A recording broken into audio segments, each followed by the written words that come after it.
Part 1. Historical background and context, 13th to 14th centuries. The world before the Great Navigations. The age of exploration, which would fundamentally transform the world between the 15th and 16th centuries, did not emerge in a historical vacuum.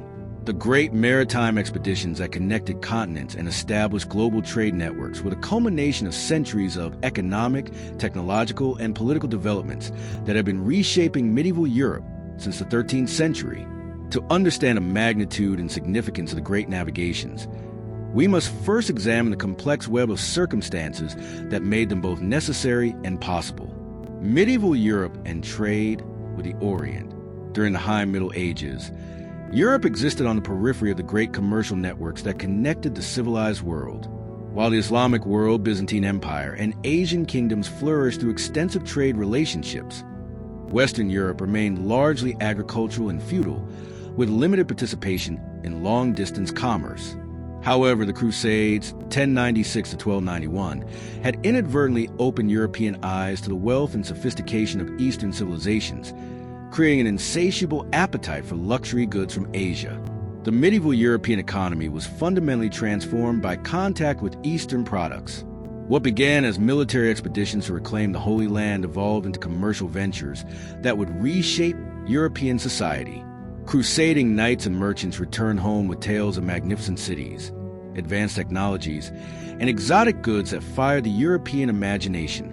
Venice, Genoa, and other Italian city-states quickly recognized the commercial opportunities presented by this new awareness of Eastern wealth. The feudal economy of medieval Europe, based primarily on subsistence agriculture and local exchange, proved inadequate to satisfy the growing demand for Eastern luxuries.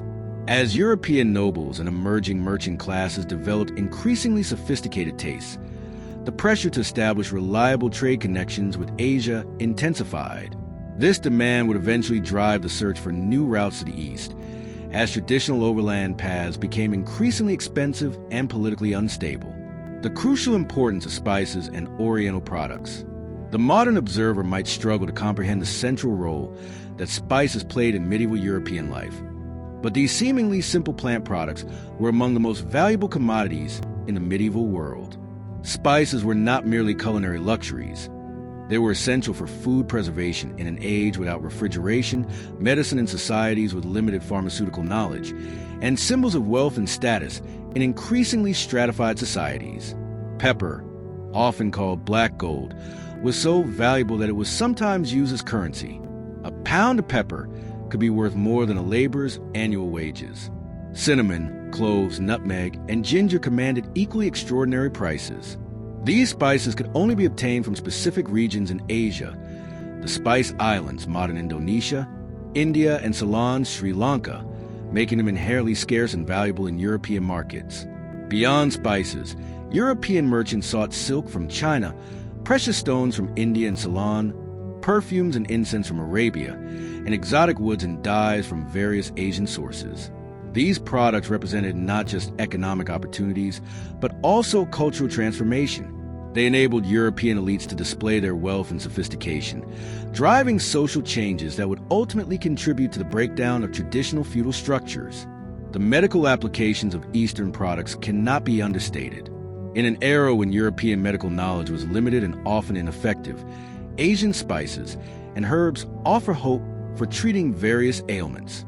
Many spices were believed to have medicinal properties, and some actually did.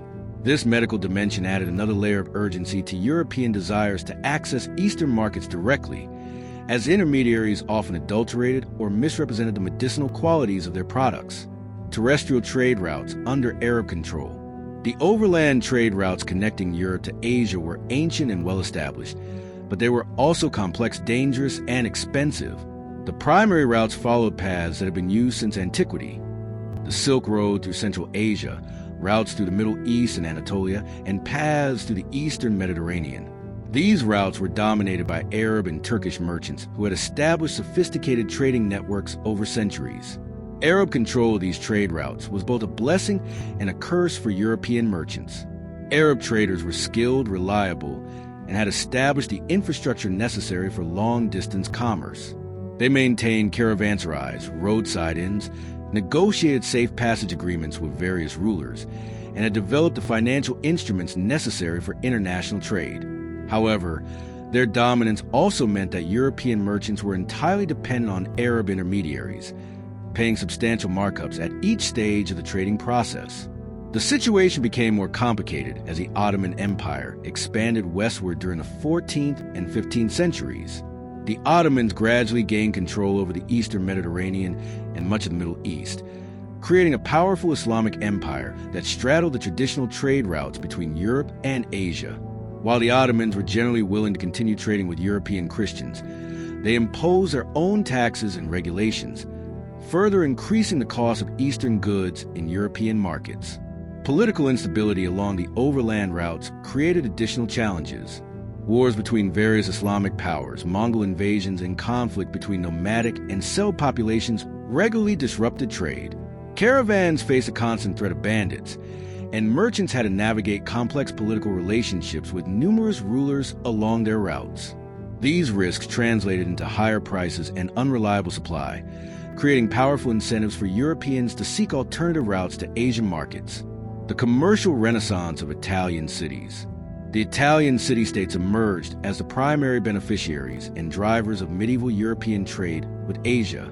Venice, Genoa, Pisa, and Amalfi developed into powerful maritime republics that controlled much of the Mediterranean trade.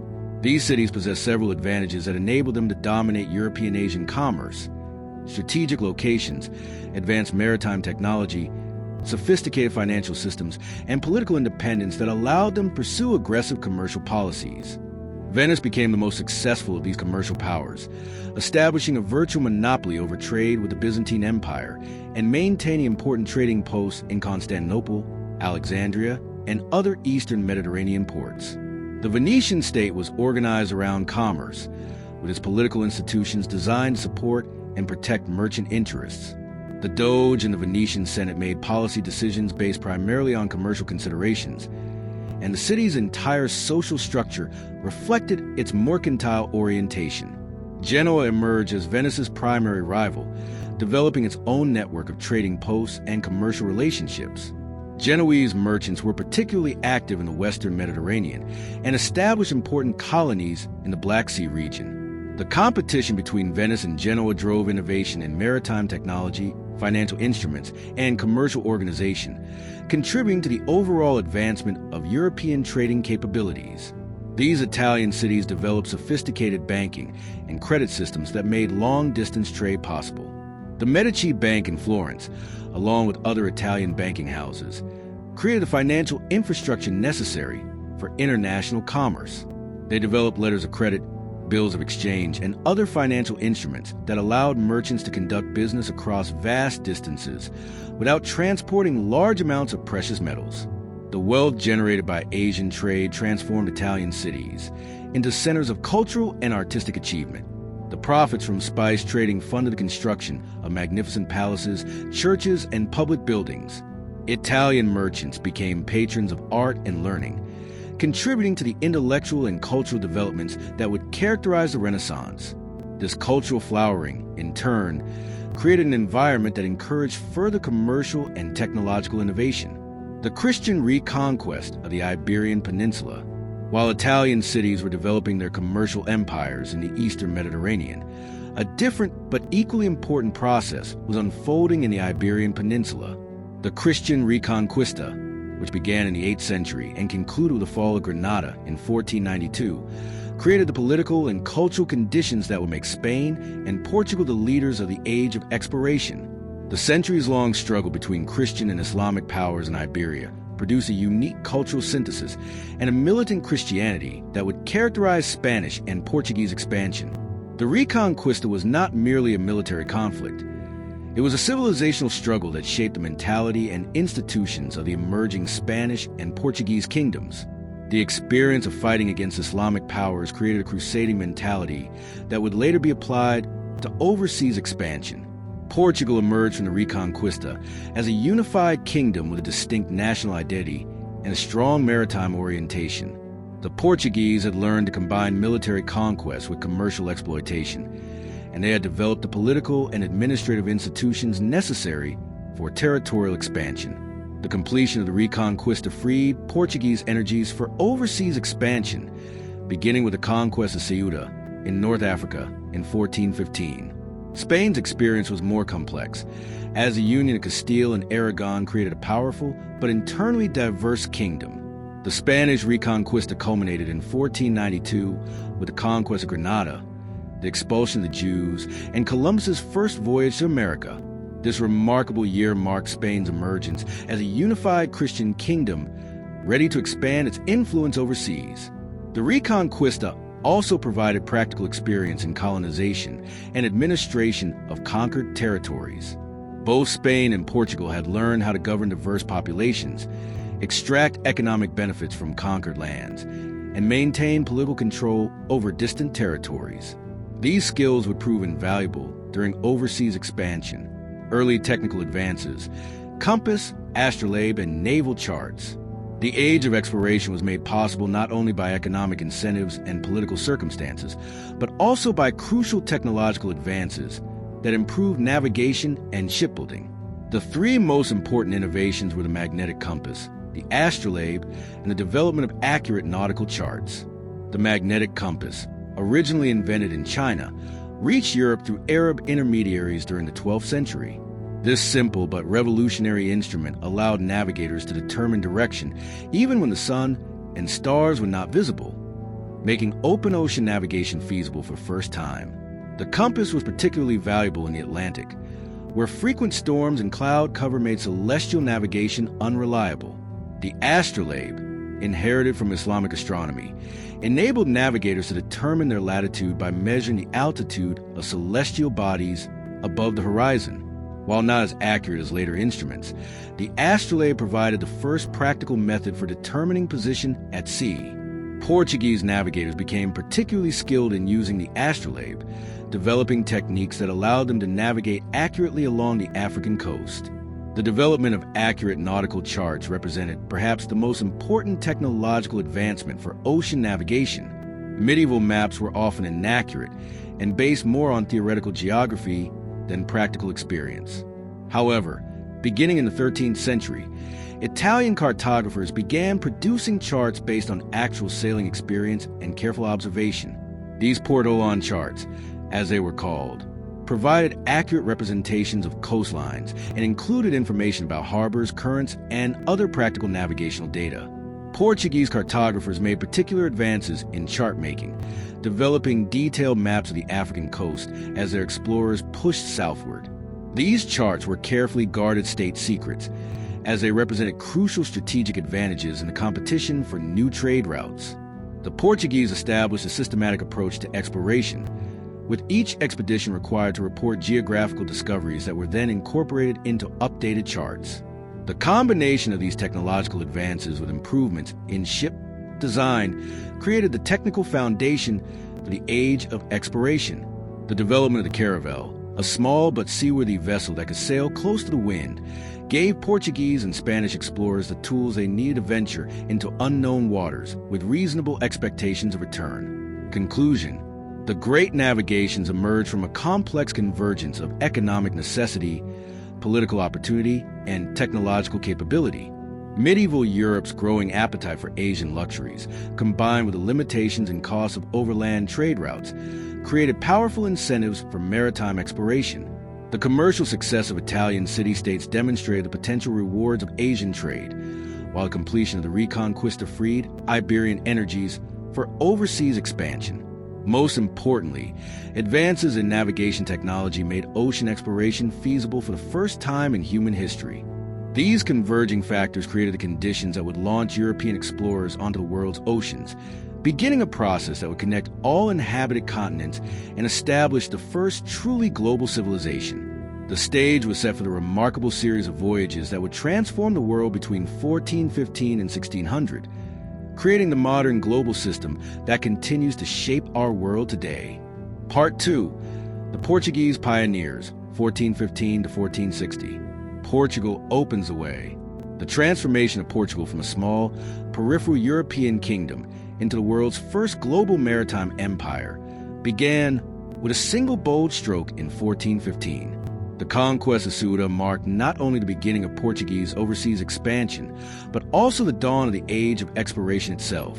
Over the following 4.5 decades, under the visionary leadership of Prince Henry the Navigator, Portugal would systematically push the boundaries of the known world, establishing the methods, technologies, and institutions that would enable European maritime expansion across the globe. The conquest of Ceuta, 1415, the initial milestone. The Portuguese conquest of Ceuta on August 21st, 1415, represents one of history's most significant turning points, though its importance was not immediately apparent to contemporaries. King João I of Portugal, founder of the Avis dynasty, had consolidated his kingdom's independence from Castile and completed the Portuguese Reconquista. With internal unity achieved and the nobility eager for new conquests, the king looked across the Strait of Gibraltar to the prosperous Moroccan port of Ceuta. Ceuta was an ideal target for Portuguese ambitions. As one of the most important commercial centers in North Africa, it controlled much of the trans-Saharan gold trade and served as a crucial link between African and Mediterranean commerce. The city's wealth was legendary, built on centuries of trade in gold, slaves, ivory, and exotic goods from sub-Saharan Africa. More importantly, from a strategic perspective, Ceuta's location at the entrance to the Mediterranean made it a key to controlling maritime traffic between the Atlantic and the inland sea. The expedition to Ceuta was carefully planned and represented a massive undertaking for a kingdom of Portugal's size. King João I assembled a fleet of over 200 vessels and an army of approximately 20,000 men, including his 3 sons, Duarte, Pedro, and Enrique Henry. The logistical complexity of this operation demonstrated Portuguese organizational capabilities that would prove crucial in later oceanic expeditions. The assault on Ceuta was swift and decisive. Portuguese forces overwhelmed the city's defenses, capturing enormous wealth and establishing their first foothold in Africa. However, the conquest's true significance lay not in its immediate material gains, but in its psychological and strategic implications. For the first time, a Christian European power had successfully established itself in Muslim Africa, reversing centuries of Islamic expansion. More importantly, the conquest provided Portugal with direct access to information about African trade routes and the sources of gold and other valuable commodities. The young Prince Henry, later known as the Navigator, was profoundly influenced by his experience at Ceuta. He witnessed firsthand the wealth that flowed from Africa's interior and learned about the complex trade networks that connected sub-Saharan Africa to the Mediterranean world. This experience would shape his lifelong commitment to African exploration and his vision of reaching the source of African gold by sea. The conquest also established important precedents for Portuguese expansion. The decision to maintain permanent control over Ceuta, despite its isolation and the constant threat of Moroccan counterattacks, demonstrated Portuguese commitment to overseas empire. The integration of Ceuta into the Portuguese kingdom, with its appointment of Portuguese governors and the establishment of Portuguese institutions, provided the template for later colonial administration. Prince Henry the Navigator and the School of Sagres.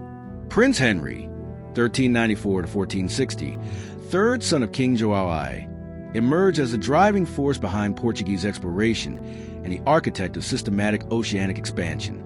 Despite his nickname the Navigator, Henry himself never sailed on voyages of exploration. Instead, his genius lay in his ability to organize, finance, and direct exploration as a systematic enterprise, transforming what had previously been individual adventures into a coordinated national effort. Following the conquest of Ceuta, Henry established his headquarters at Sagres, on the southwestern tip of Portugal.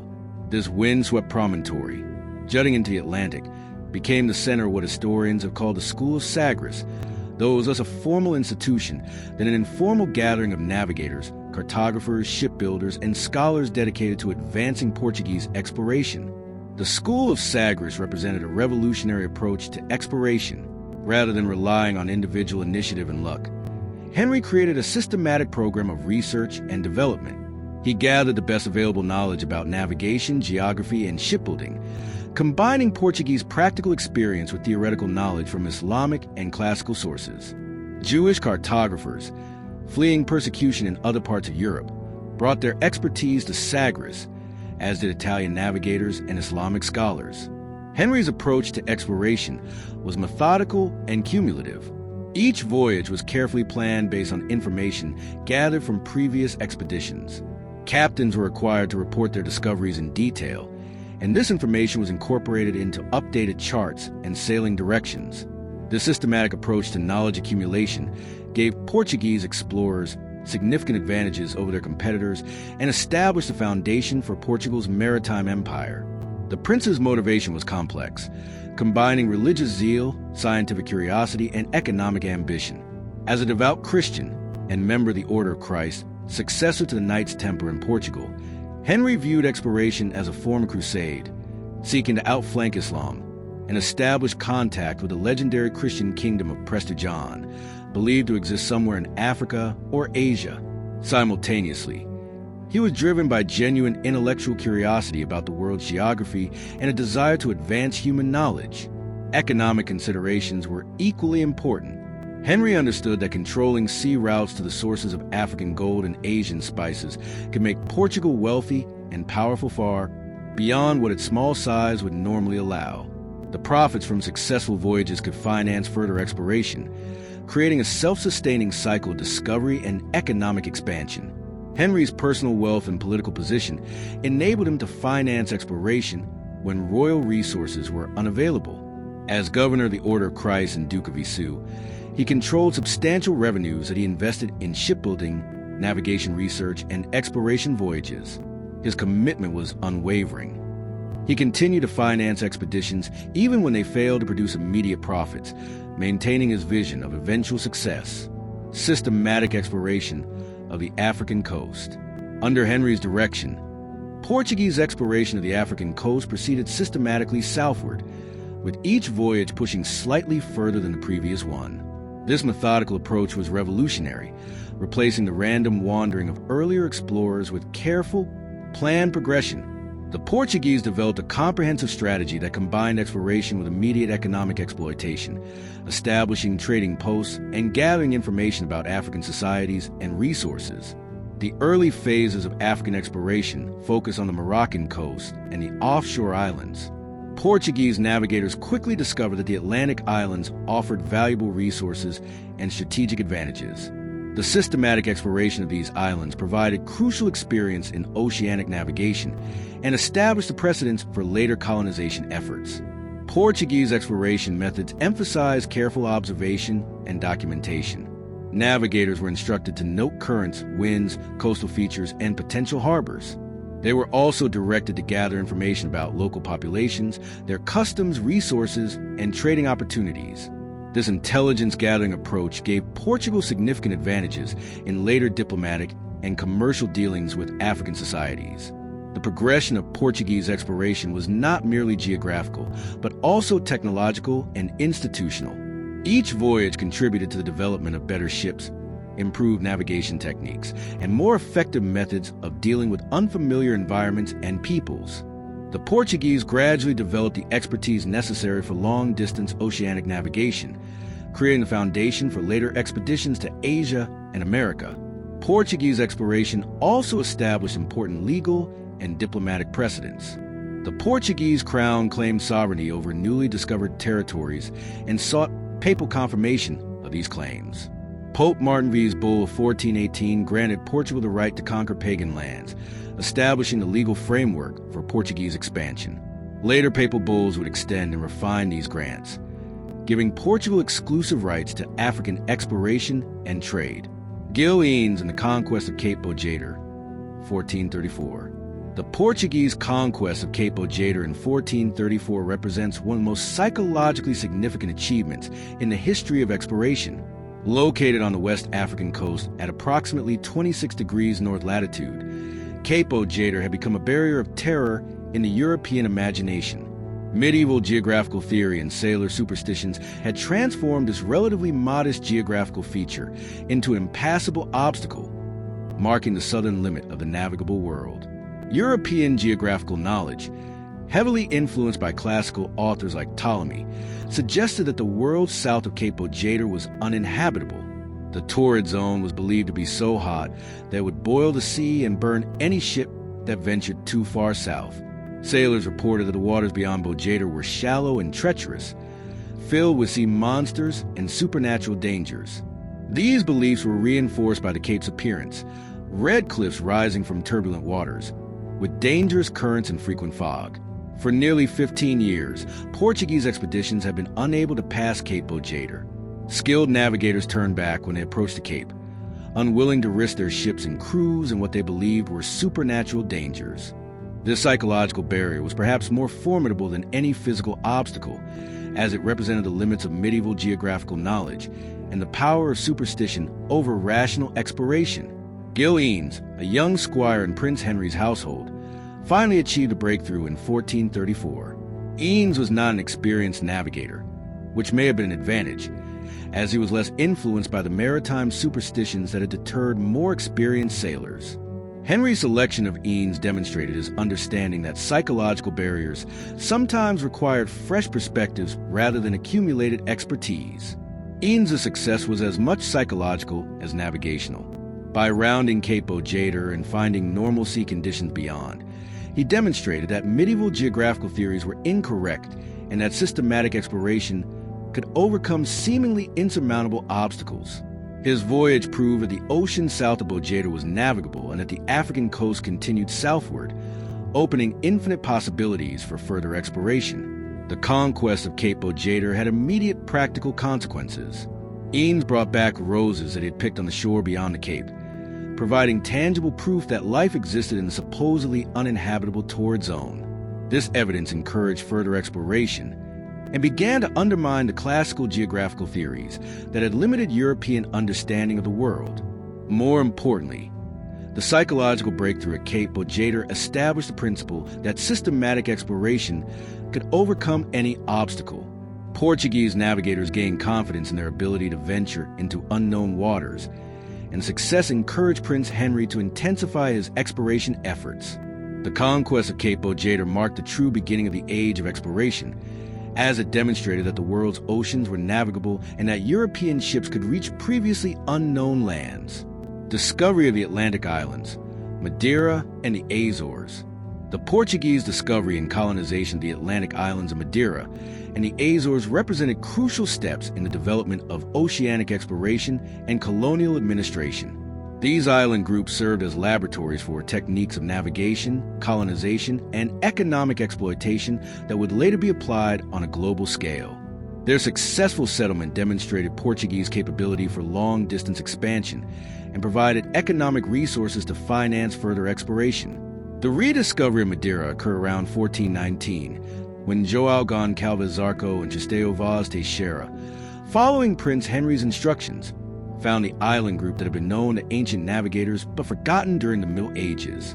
Madeira's name, meaning wood in Portuguese, reflected its most obvious characteristic: dense forests covering mountainous terrain. The island's temperate climate, fertile soil, and abundant fresh water made it ideal for European settlement. Portuguese colonization of Madeira was systematic and successful. Prince Henry appointed Zarco and Teixeira as hereditary captains, establishing the captaincy system that would later be used throughout the Portuguese Empire. The colonists cleared forests, established agriculture, and developed a thriving economy based initially on wheat production and later on sugar cultivation. The introduction of sugarcane from Sicily transformed Madeira into one of Europe's most important sugar producers, generating enormous profits that helped finance further exploration. The Azores, discovered progressively between 1427 and 1452, presented different challenges and opportunities. This archipelago of 9 islands, located approximately 800 miles west of Portugal, was uninhabited and required complete colonization from scratch. The Azores' strategic location in the central Atlantic made them valuable as a way station for long-distance voyages, while their fertile volcanic soil proved excellent for agriculture. Portuguese settlement of the Azores demonstrated advanced techniques of colonial administration and economic development. The islands were divided into captaincies, with hereditary captains responsible for settlement and development. Colonists were recruited from various parts of Portugal and Europe, including Flemish settlers who brought advanced agricultural techniques. The islands developed diverse economies based on wheat, cattle, and later, oranges and other crops. The Atlantic islands served crucial functions in Portuguese expansion beyond their immediate economic value. They provided essential experience in oceanic navigation, as reaching and returning from these islands required skills in celestial navigation and understanding of Atlantic wind patterns. The islands also served as bases for further exploration, providing fresh supplies and repair facilities for ships venturing into the South Atlantic. The success of Portuguese colonization in the Atlantic islands established important precedents for later colonial efforts. The captaincy system proved effective for organizing settlement in distant territories, while the integration of diverse populations demonstrated Portuguese flexibility in colonial administration. The economic success of sugar production in Madeira provided a model for later plantation agriculture in Brazil and other colonies. Gold and slave trade in West Africa. The extension of Portuguese exploration beyond Cape Bojador quickly led to contact with West African societies and the establishment of trade relationships that would profoundly influence both Portuguese and African history. The Portuguese discovery of the West African gold trade represented the realization of one of Prince Henry's primary objectives and provided the economic foundation for continued exploration and expansion. Portuguese contact with West Africa began in the 1440s, as expeditions pushed steadily southward along the African coast. The first encounters were often violent, with Portuguese expeditions capturing Africans as slaves. However, the Portuguese quickly discovered that peaceful trade was more profitable than raiding, leading to the establishment of formal commercial relationships with African rulers and merchants. The most significant breakthrough came with Portuguese contact with the gold trade of the region that would become known as the Gold Coast, modern Ghana. West African gold had been flowing north across the Sahara for centuries, enriching the Islamic kingdoms of North Africa and ultimately reaching European markets through Mediterranean trade. The Portuguese discovered that they could access this gold directly by sea, eliminating the long chain of intermediaries that had made African gold so expensive in European markets. Portuguese trade with West Africa was conducted through a system of fortified trading posts, known as Vitórias, established at strategic points along the coast. These posts served multiple functions. They provided secure storage for trade goods, offered protection for Portuguese merchants, and served as bases for gathering intelligence about African societies and resources. The most important of these posts was Elmina, established in 1482, which became the center of Portuguese gold trade in West Africa. The slave trade emerged as an equally important component of Portuguese commerce with West Africa, though initially it was secondary to the gold trade. The first African slaves were brought to Portugal in 1441, and the trade expanded rapidly as Portuguese settlers in the Atlantic islands required labor for sugar plantations. The development of the Atlantic slave trade represented a tragic transformation of traditional African slavery practices, as European demand created incentives for the massive expansion of slave raiding and slave trading activities. Portuguese trade with West Africa was based on the exchange of European manufactured goods for African gold, slaves, and other products. Portuguese merchants brought textiles, metalware, horses, and other goods that were highly valued in West African markets. In return, they received gold, slaves, ivory, and exotic woods.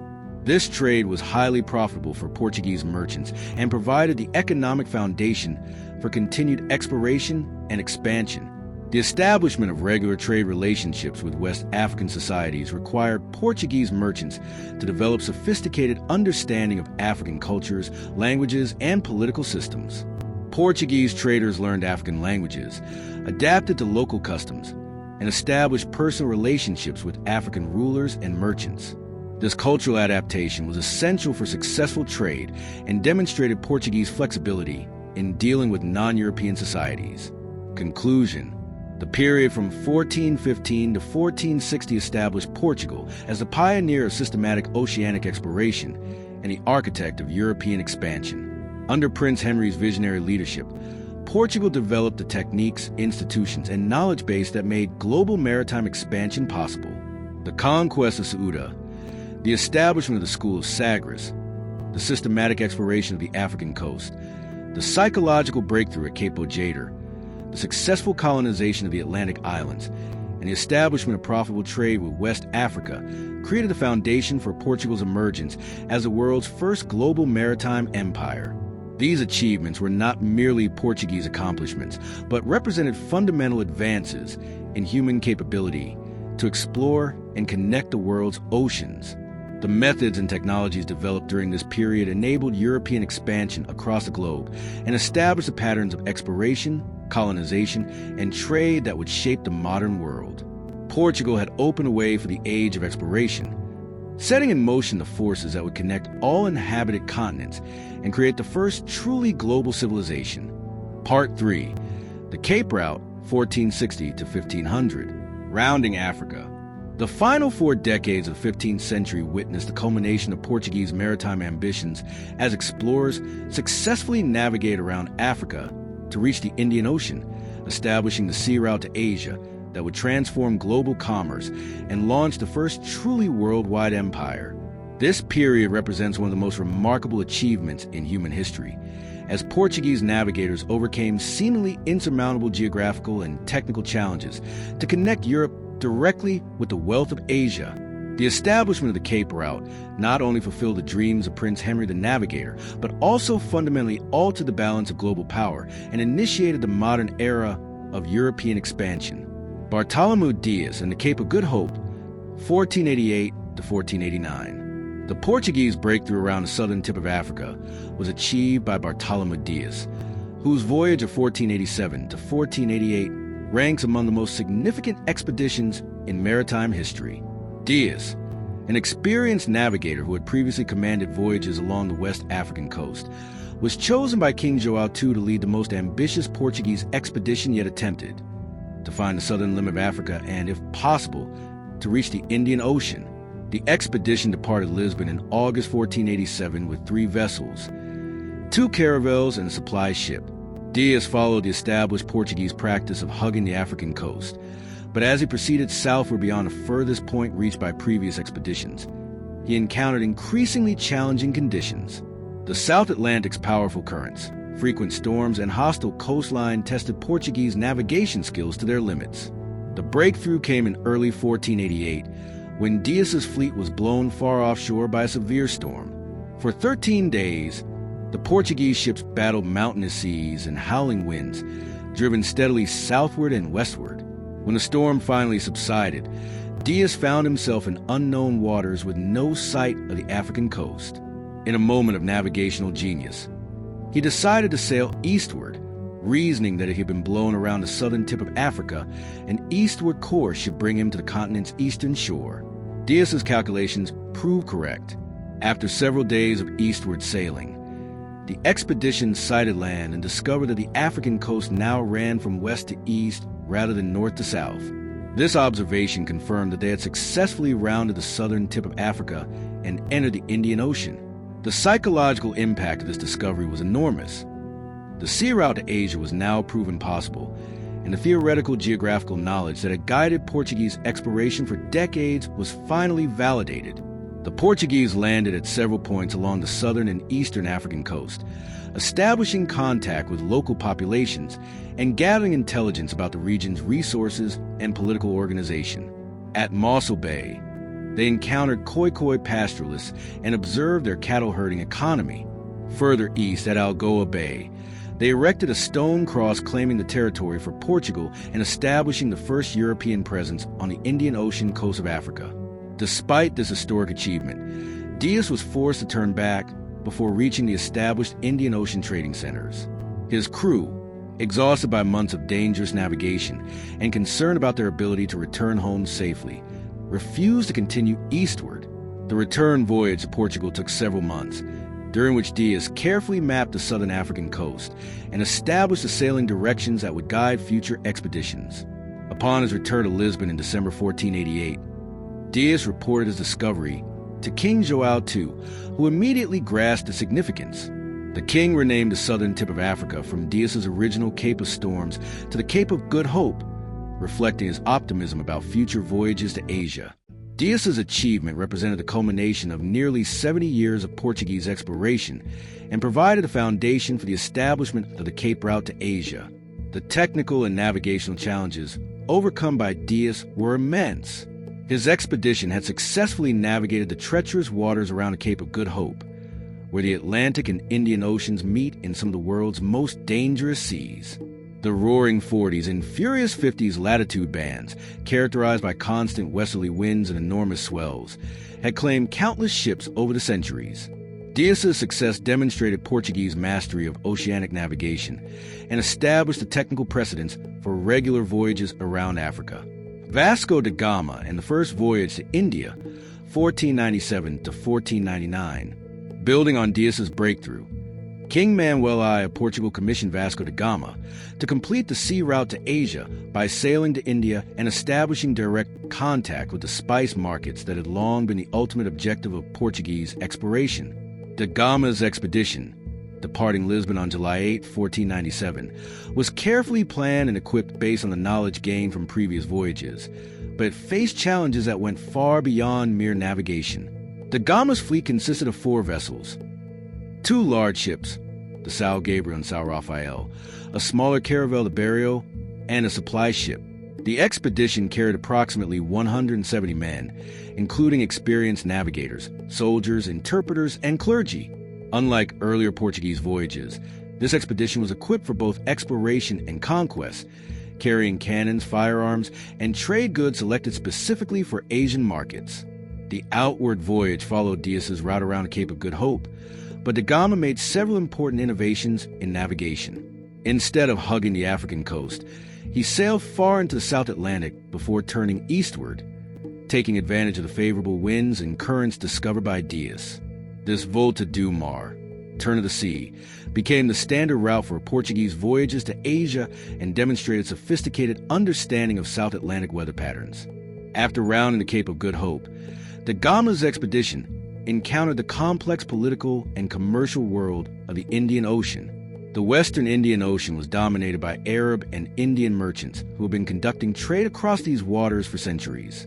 Portuguese arrival represented a fundamental challenge to establish trading networks and political relationships, leading to conflicts that would shape European-Asian relations for centuries to come. Da Gama's first major encounter with Indian Ocean civilization occurred at Mozambique, where the expedition attempted to resupply and gather information about local trading conditions. The Portuguese discovered that the Indian Ocean trade was far more sophisticated than they had anticipated. With standardized currencies, established commercial law, and complex diplomatic protocols, Portuguese attempts to trade European goods for Asian products initially met with limited success, as European manufacturers were generally inferior to Asian equivalents. The expedition's arrival at Calicut, modern Kozhikode, on India's Malabar coast in May 1498 marked the achievement of the Portuguese goal of reaching Asia by sea. However, da Gama's reception by the Zamorin ruler of Calicut was lukewarm. The Portuguese gifts, considered magnificent by European standards, were dismissed as crude by Indian courtiers accustomed to the finest Asian luxuries. More importantly, the Zamorin was reluctant to disrupt his profitable relationship with Arab merchants by granting special privileges to Portuguese newcomers. Despite these diplomatic challenges, da Gama succeeded in loading his ships with pepper, cinnamon, ginger, and other spices before beginning the return voyage to Portugal. The homeward journey proved even more challenging than the outward voyage, as the Portuguese faced hostile Arab merchants, unfavorable monsoon patterns, and disease that decimated the expedition's crew. Only 2 of the original 4 ships and fewer than half the crew survived to reach Lisbon in 1499. The economic success of da Gama's voyage was immediate and dramatic. The spices brought back from India sold for 60 times their purchase price, generating enormous profits that more than compensated for the expedition's costs and losses. More importantly, the voyage proved that regular commercial voyages to Asia were feasible and potentially enormously profitable. King Manuel I immediately began planning follow-up expeditions to establish permanent Portuguese presence in the Indian Ocean. Establishment of the Portuguese commercial empire in the Indian Ocean. The success of da Gama's voyage initiated a systematic Portuguese effort to establish dominance over Indian Ocean trade, creating the world's first global maritime empire. Portuguese strategy in the Indian Ocean was based on controlling key maritime choke points and trading centers, rather than conquering large territories. This approach, known as Estado de India, State of India, proved remarkably effective given Portugal's limited population and resources. Portuguese expansion in the Indian Ocean was directed by a series of capable viceroys and governors, beginning with Francisco de Almeida, 1505 to 1509, and continued with Afonso de Albuquerque, 1509 to 1515. These leaders combined diplomatic skill with military force to establish Portuguese trading posts and fortresses at strategic locations throughout the Indian Ocean. Their success depended on superior naval technology, particularly the use of cannons on ships, which gave Portuguese vessels decisive advantages in naval combat.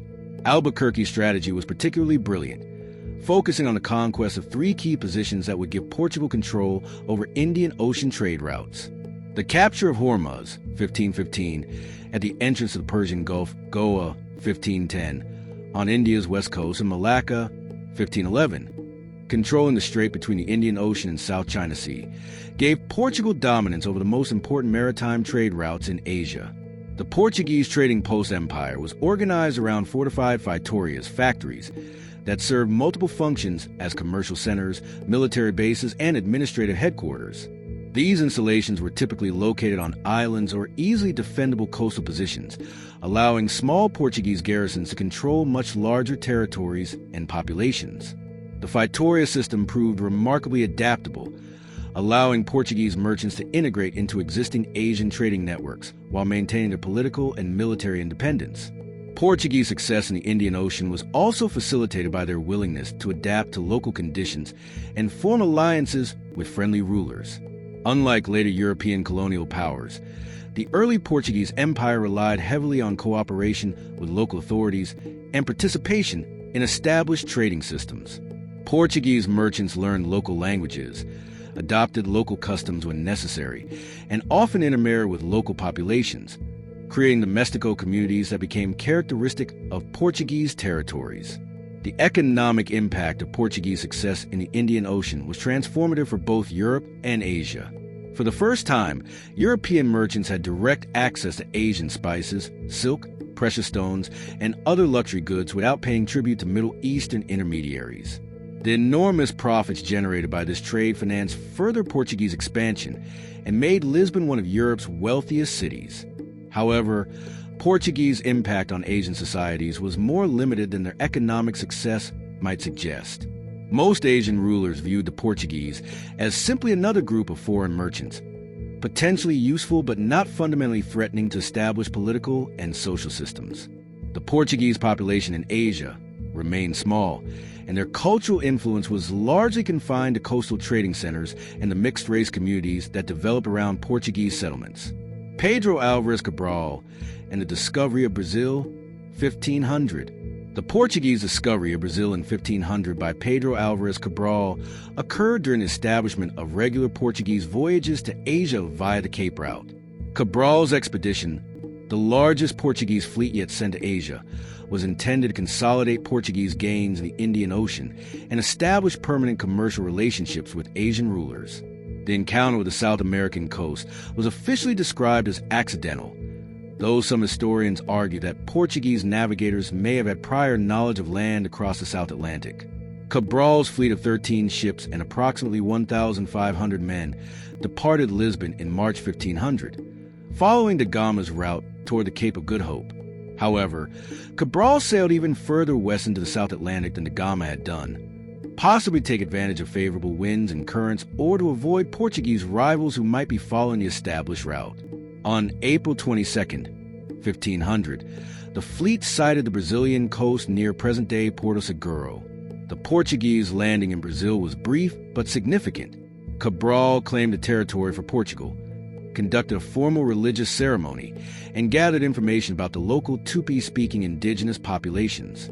The Portuguese were initially impressed by the apparent friendliness of the native peoples and the abundance of Brazilwood trees that would give the territory its name. However, Cabral's primary mission was to reach Asia, so he dispatched only one ship back to Portugal with news of the discovery, while continuing with the remainder of his fleet toward the Indian Ocean. The immediate Portuguese reaction to the Brazilian discovery was mixed. The territory obviously had potential value, but it lacked the immediate commercial attractions of Asian spice markets. Brazilian indigenous peoples had no gold, silver, or spices to offer, and the territory's agricultural potential was not immediately apparent.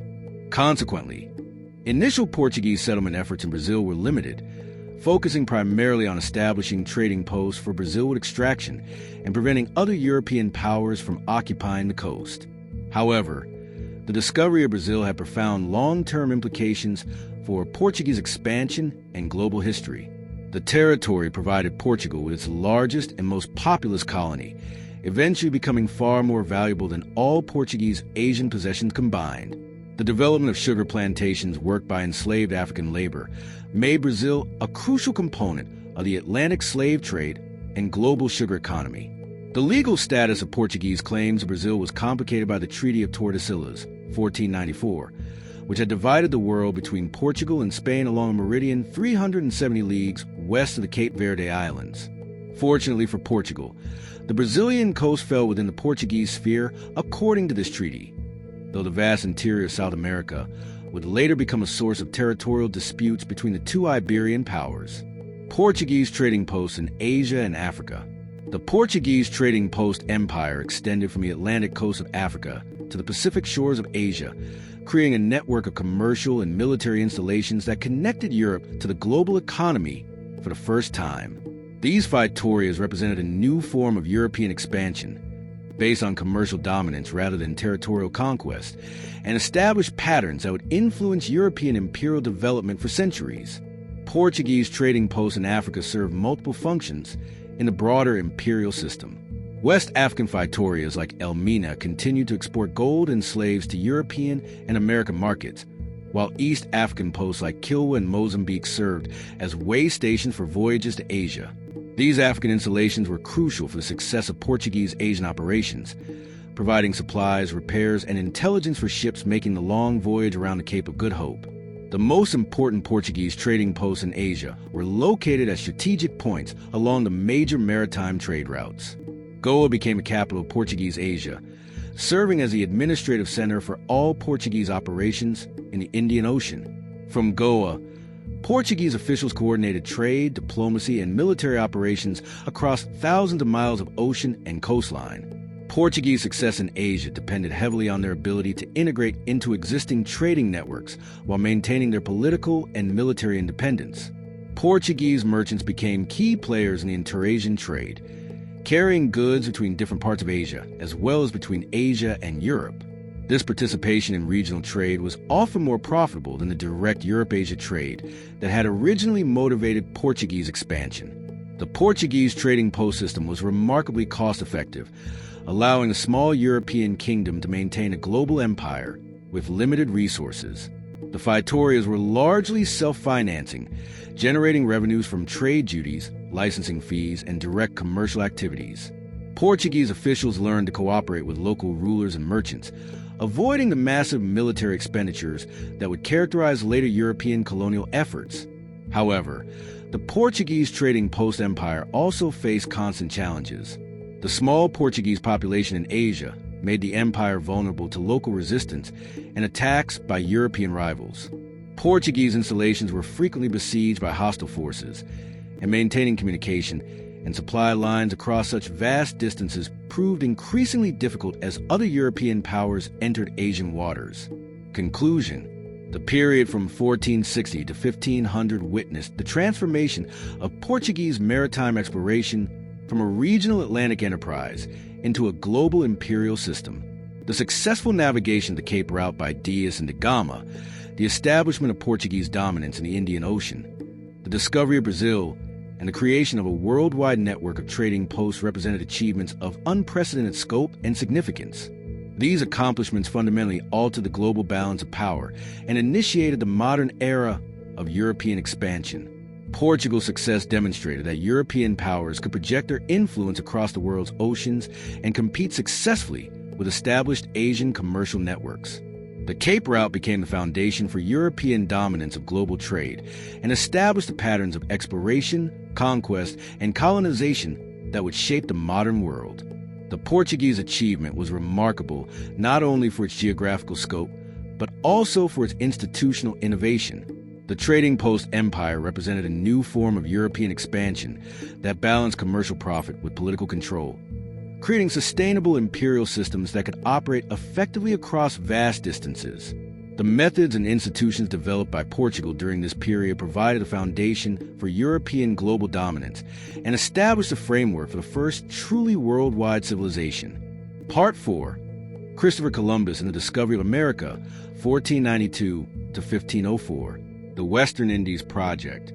The voyages of Christopher Columbus between 1492 and 1504 represent one of history's most consequential cases of achieving monumental success through fundamental misunderstanding. Columbus never realized that he had discovered a new continent. Until his death, he remained convinced that he had reached the eastern shores of Asia by sailing west from Europe. This geographical confusion, based on flawed calculations and wishful thinking, led to the European encounter with the Americas and initiated a process of cultural exchange, conquest, and colonization that would reshape both the Old and New worlds. The enterprise of the Indies, as Columbus called his project, opened the Atlantic to European navigation and established Spain as a global power, even though it failed to achieve its stated objective of reaching the spice markets of Asia. Columbus's geographical theories. Christopher Columbus's conviction that he could reach Asia by sailing west was based on a combination of ancient geographical knowledge, medieval travel accounts, and his own miscalculations about the size of the Earth. His geographical theories, while ultimately incorrect about the specific objective of reaching Asia, were sufficiently plausible to convince learned advisors and monarchs to support his enterprise, demonstrating the complex relationship between theoretical knowledge and practical exploration in the age of discovery. Columbus's understanding of world geography was heavily influenced by classical sources, particularly the works of Ptolemy, whose geography had been rediscovered and translated into Latin during the Renaissance. However, Columbus selectively interpreted Ptolemaic geography to support his westward project, accepting estimates that minimized the distance between Europe and Asia while ignoring contradictory evidence. He calculated that the distance from the Canary Islands to Japan was approximately 2,400 nautical miles, when the actual distance is over 10,000 miles. The Genoese navigator also drew inspiration from medieval travel accounts, particularly Marco Polo's description of his journey to China and the court of Kublai Khan. Polo's accounts of the wealth and sophistication of Asian civilizations reinforced Columbus's belief that enormous profits awaited European merchants who could establish direct contact with Asian markets.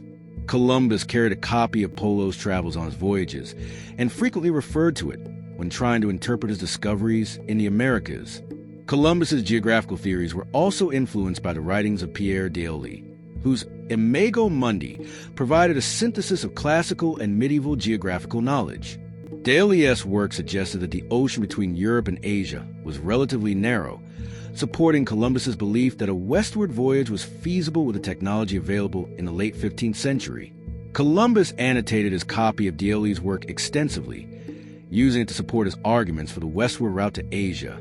The navigator's calculations were further skewed by his adoption of the smallest estimates for the Earth's circumference available in classical sources.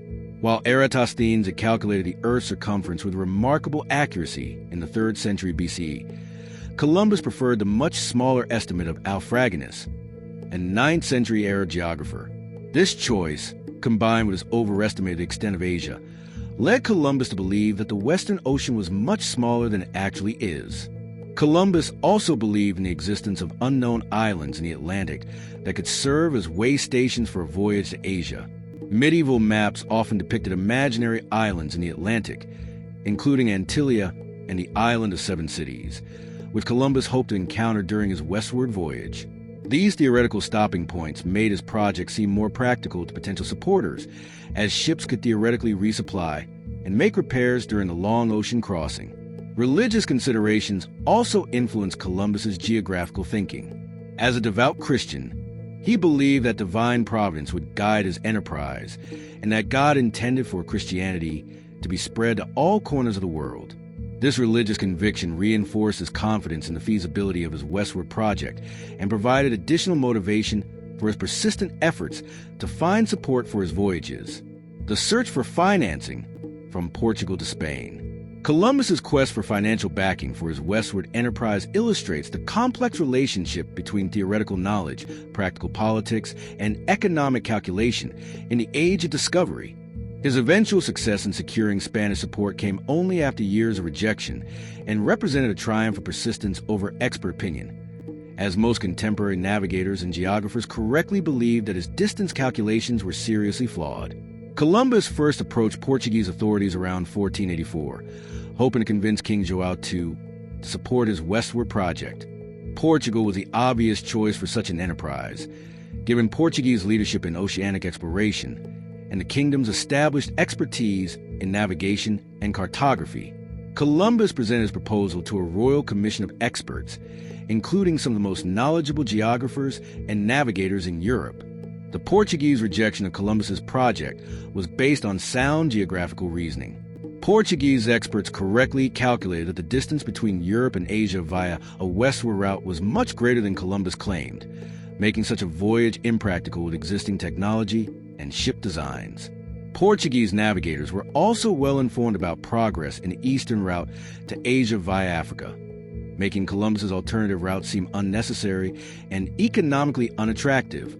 The Portuguese decision was also influenced by political and strategic considerations.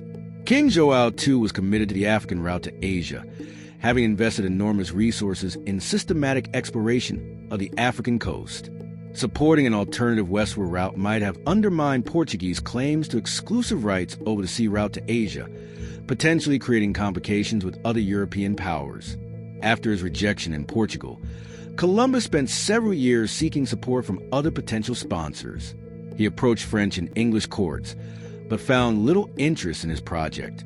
The French were preoccupied with continental European politics, while the English lacked the maritime expertise and resources necessary for such an ambitious undertaking. Columbus also sought support from Italian city-states, but Venice and Genoa were committed to their existing trade routes through the eastern Mediterranean.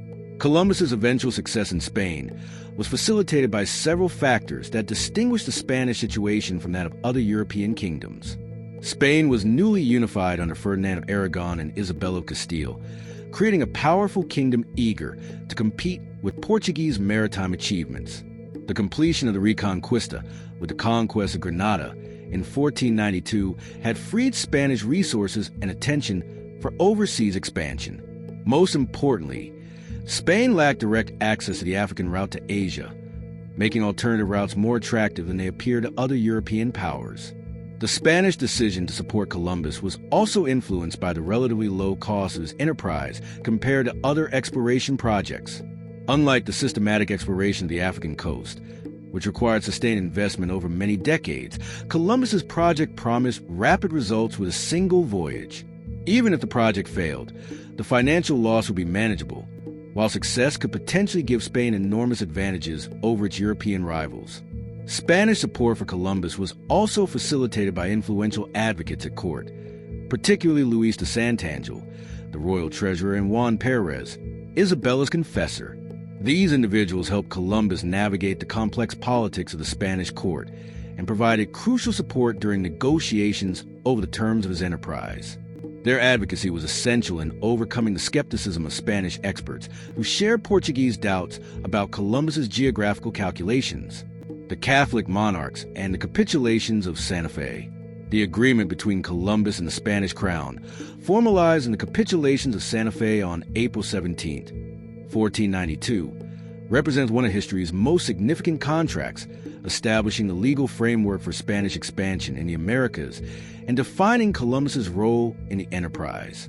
The negotiations that produced this agreement reveal much about the expectations and concerns of both parties, as well as the unprecedented nature of the undertaking they were launching. Ferdinand and Isabella, known as the Catholic monarchs, approached Columbus's project with a combination of enthusiasm and caution that reflected their position as newly unified rulers of a powerful but financially strained kingdom.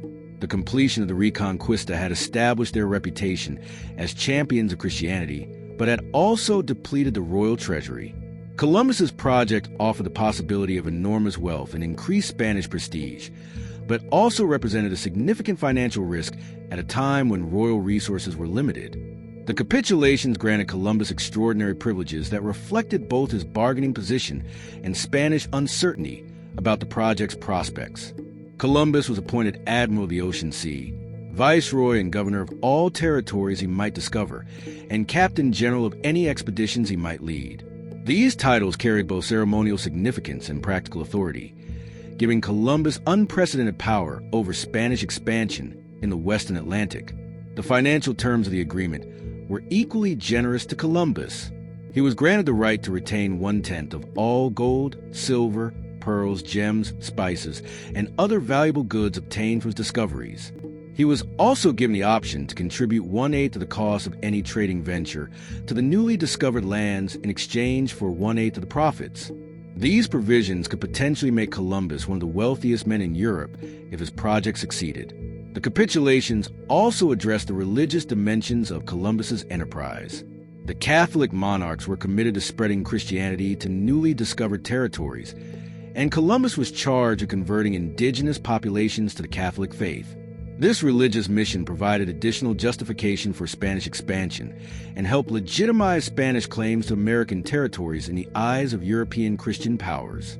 The agreement established important precedents for Spanish colonial administration. Columbus's appointment as viceroy created the institutional framework for governing distant territories, while his commercial privileges established patterns of royal taxation and private profit sharing that would characterize Spanish colonialism for centuries. The capitulations also recognize the principle that discovery and conquest could create legitimate claims to sovereignty over previously unknown territories. The signing of the capitulations represented a crucial moment in Spanish history, marking the kingdom's entry into the competition for overseas empire. Ferdinand and Isabella's decision to support Columbus demonstrated their willingness to take calculated risks for potentially enormous rewards, a characteristic that would define Spanish expansion throughout the Americas. However, the capitulations also contained the seeds of future conflicts between Columbus and the Spanish crown. The extraordinary privileges granted to Columbus would later seem excessive once the true value of American discoveries became apparent, leading to disputes over Columbus's rights and authority that would persist long after his death.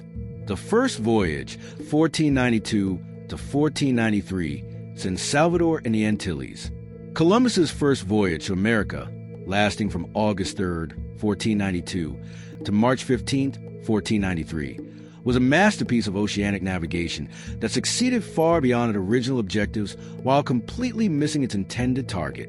The voyage established the viability of Atlantic navigation, initiated European contact with the Americas, and launched the process of cultural exchange between the old and new worlds that would transform both hemispheres. The expedition departed from Palos, Spain, with 3 ships: the Santa Maria, Columbus's flagship, the Pinta, and the Nina. The fleet carried approximately 90 men, including experienced sailors, a translator who knew Arabic, useful for communicating with Asian merchants, and specialists in various trades who might be needed in establishing commercial relationships with Asian rulers. The ships were provisioned for an ocean voyage expected to last several weeks, based on Columbus's calculations of the distance to Asia. Columbus chose to begin his westward voyage from the Canary Islands, taking advantage of favorable winds and currents, while also positioning his expedition at the same latitude as his intended destination in Asia. This decision demonstrated sound navigational judgment and established the northern route across the Atlantic that would become the standard path for Spanish voyages to America. The ocean crossing lasted 36 days, during which Columbus demonstrated remarkable skill in maintaining course across an unknown ocean, using only compass bearings and dead reckoning. As the voyage progressed and no land appeared, crew morale deteriorated, and Columbus faced increasing pressure to abandon the enterprise and return to Spain. His determination to continue westward despite crew concerns proved crucial to the success of the voyage. Land was finally sighted on October 12, 1492, by Rodrigo de Triana, a sailor aboard the Pinta. Columbus and his men landed on a small island in Bahamas, which Columbus named San Salvador. The encounter with indigenous Taino people was peaceful, and Columbus was impressed by their friendliness and apparent innocence. However, he immediately began searching for evidence of the gold and spices he expected to find in Asian territories. Columbus's interpretation of his discoveries was heavily influenced by his preconceptions about Asian geography. He believed that San Salvador was one of the islands described by Marco Polo as lying off the coast of Asia. The indigenous people he encountered were identified as Indians, a name that reflected his conviction that he had reached the Indies. This fundamental misunderstanding would have lasting consequences for European understanding of American geography and for the treatment of indigenous peoples. The expedition spent several months exploring the Caribbean islands, including Cuba and Hispaniola, modern Haiti and Dominican Republic. Columbus was convinced that Cuba was part of the Asian mainland, possibly a peninsula of China, and that the gold-bearing territories described by Marco Polo lay just beyond the horizon. His journals from this period reveal a man desperately seeking evidence to confirm his geographical theories, while confronting increasingly contradictory evidence. On Hispaniola, Columbus established the first European settlement in the Americas, La Navidad, constructed from the wreckage of the Santa Maria after the flagship ran aground. The settlement was garrisoned with 39 men who were instructed to search for gold and maintain peaceful relations with the indigenous population. This establishment of a permanent European presence in America marked a crucial step in the process of colonization. The return voyage to Spain demonstrated Columbus's navigational expertise under challenging conditions. He successfully navigated through Atlantic storms and contrary winds to reach Portuguese waters, where he was briefly detained by Portuguese authorities suspicious of his claims and concerned about potential violations of Portuguese territorial rights. Columbus eventually reached Spain in March 1493, bringing with him several indigenous people, exotic birds, plants, and small quantities of gold as evidence of his discoveries. The four voyages of Columbus, 1492 to 1504. Columbus completed 4 voyages to the Americas between 1492 and 1504, each revealing more about the geography of the New World while simultaneously deepening his confusion about what he had actually discovered. These voyages established Spanish presence throughout the Caribbean and along portions of the Central and South American coasts, laying a foundation for Spanish colonial empire while demonstrating the limitations of Columbus as both explorer and administrator. The second voyage, 1493 to 1496, was much larger than the first, consisting of 17 ships and approximately 1,200 men, including soldiers, craftsmen, farmers, and clergy. This expedition was designed not merely for exploration, but for the establishment of permanent Spanish settlements and the systematic exploitation of American resources. Columbus explored numerous Caribbean islands, including Jamaica and Puerto Rico, while attempting to establish colonial administration on Hispaniola. The second voyage revealed both the potential and the problems of Spanish colonialism in America. Columbus's men found that La Navidad had been destroyed and its garrison killed, apparently due to conflicts with indigenous people over gold and women. This disaster highlighted the challenges of maintaining European settlements in America and foreshadowed the violent conflicts that would characterize much of Spanish indigenous relations. Columbus established a new settlement, La Isabela, on Hispaniola, but his efforts at colonial administration proved disastrous. He lacked the practical experience and diplomatic skills necessary for governing a diverse population of Spanish colonists and indigenous peoples. Conflict over labor, resources, and authority undermined colonial stability, while Columbus's continued obsession with finding gold diverted attention from more practical concerns like agriculture and trade. The third voyage, 1498 to 1500, saw Columbus reach the South American mainland for the first time, landing on the coast of present-day Venezuela. This discovery should convince him that he had found a new continent, as the massive Orinoco River clearly indicated the presence of a large landmass. However, Columbus interpreted his discovery as evidence that he had reached the outer edge of Asia, possibly near the earthly paradise described in medieval Christian geography. The third voyage also marked the beginning of Columbus's downfall as colonial administrator. Complaints about his harsh rule and mismanagement of Hispaniola reached Spain, leading to the appointment of Francisco de Bobadilla as royal commissioner to investigate colonial conditions. Bobadilla arrested Columbus and sent him back to Spain in chains, effectively ending his career as colonial governor. The fourth and final voyage, 1502 to 1504, was Columbus's last attempt to find the Asian mainland and establish his legacy as a discoverer of the sea route to the Indies. This expedition explored the Caribbean coast of Central America, searching unsuccessfully for a strait that would lead to the Indian Ocean. Columbus endured shipwreck, hostile encounters with indigenous peoples, and continuing health problems while stubbornly maintaining his belief that Asia lay just beyond the next headland. Throughout his 4 voyages, Columbus remained convinced that he had reached the outer islands of Asia and that the Asian mainland with its fabled wealth lay just beyond his reach. This fundamental misunderstanding prevented him from appreciating the true significance of his discoveries and contributed to his growing frustration with the limited immediate profits from his enterprises. The initial impact of the discovery. The immediate impact of Columbus's discoveries on European consciousness was profound but gradual, as the full significance of his achievements only became apparent over several decades. Initially, European reaction was mixed, with some recognizing the importance of Columbus's discoveries, while others remained skeptical about their practical value. The gradual realization that Columbus had discovered a new continent rather than reaching Asia fundamentally altered European understanding of world geography and opened unprecedented opportunities for expansion and exploitation. In Spain, initial reaction to Columbus's first voyage was enthusiastic, as the Catholic monarchs recognized both the prestige and potential profit associated with his discoveries. The Spanish court celebrated Columbus as a hero, and preparations began immediately for follow-up expeditions to exploit his discoveries. Spanish chroniclers began documenting the voyage and its discoveries, establishing the foundation for a literature of American exploration that would influence European understanding of the New World for centuries. However, Spanish enthusiasm was tempered by the limited immediate profits from Columbus's discoveries. Unlike Portuguese exploration of Africa, which quickly produced gold and slaves, Columbus's islands yielded relatively small quantities of precious metals and exotic goods. Spanish investors and officials expected rapid returns on their investment, and Columbus's failure to produce Asian spices and Chinese gold created growing skepticism about the value of his enterprise. European intellectual response to Columbus's discoveries was complex and evolved slowly as more information became available.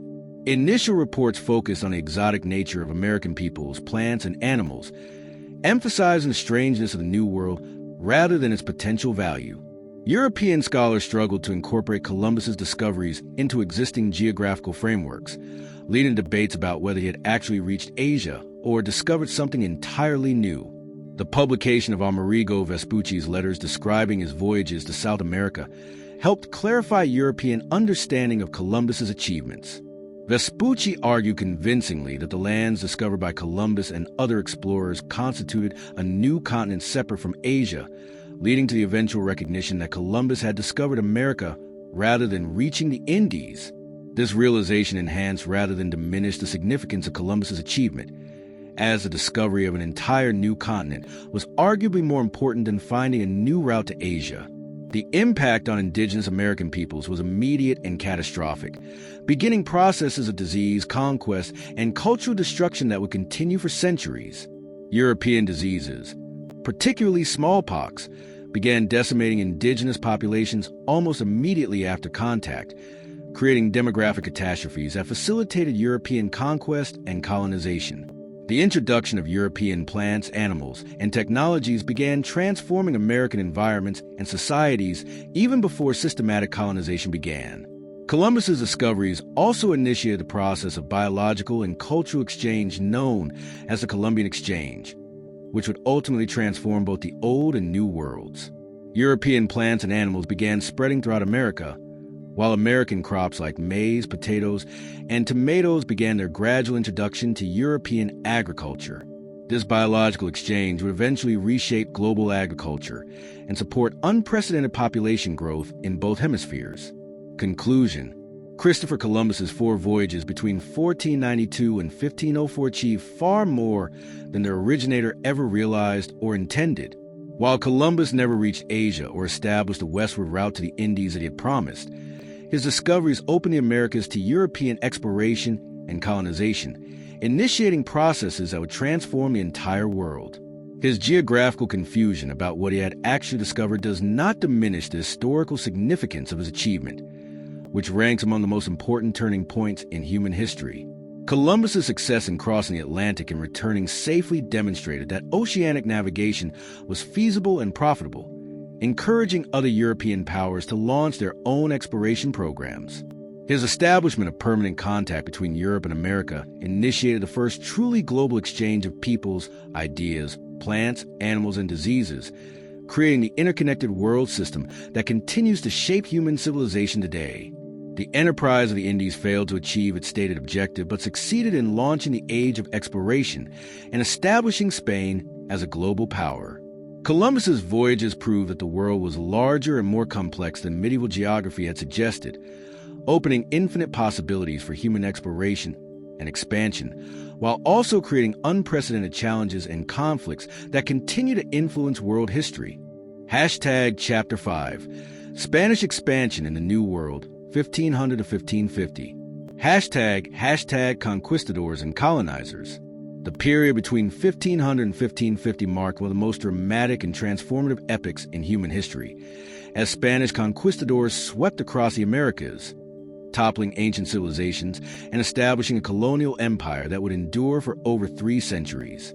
This era of conquest was characterized by extraordinary audacity, technological advantages, devastating consequences for indigenous populations, and the establishment of administrative systems that would fundamentally reshape the economic and social fabric of the New World. The Spanish expansion into the Americas was not merely a series of military campaigns, but a comprehensive transformation of entire continents. Unlike the gradual colonization patterns seen in other regions, Spanish conquest was characterized by rapid, decisive strikes against established indigenous empires, followed by the systematic implementation of colonial structures designed to extract wealth and maintain control over vast territories and diverse populations. Hernán Cortés and the conquest of the Aztec Empire, 1519 to 1521. The conquest of the Aztec Empire by Hernán Cortés represents one of history's most remarkable military achievements, accomplished by a force of fewer than 600 Spanish soldiers against an empire of millions. Cortés landed on the coast of Mexico in February 1519 with 11 ships, 508 soldiers, 100 sailors, 16 horses, and several cannons. What followed was a campaign that combined military prowess, diplomatic cunning, and ruthless exploitation of indigenous rivalries. The Aztec Empire, centered in Tenochtitlan, modern-day Mexico City, was at the height of its power under Emperor Moctezuma II. The empire controlled much of central Mexico through a complex system of tribute and military dominance over subordinate city-states. However, this very system of control provided Cortés with the opportunity he needed. Many indigenous groups, particularly the Tlaxcalans, harbored deep resentment against Aztec rule and proved willing to ally with the Spanish against their oppressors. Cortés demonstrated exceptional strategic acumen from the outset of his campaign. Rather than rushing directly toward Tenochtitlan, he spent months building alliances with indigenous groups, gathering intelligence about Aztec military capabilities and political structure, and accumulating native allies who would prove crucial to his eventual success.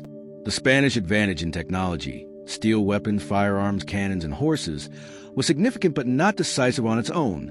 The conquistadors' ability to exploit existing political fractures within the indigenous world proved far more important than their technological superiority.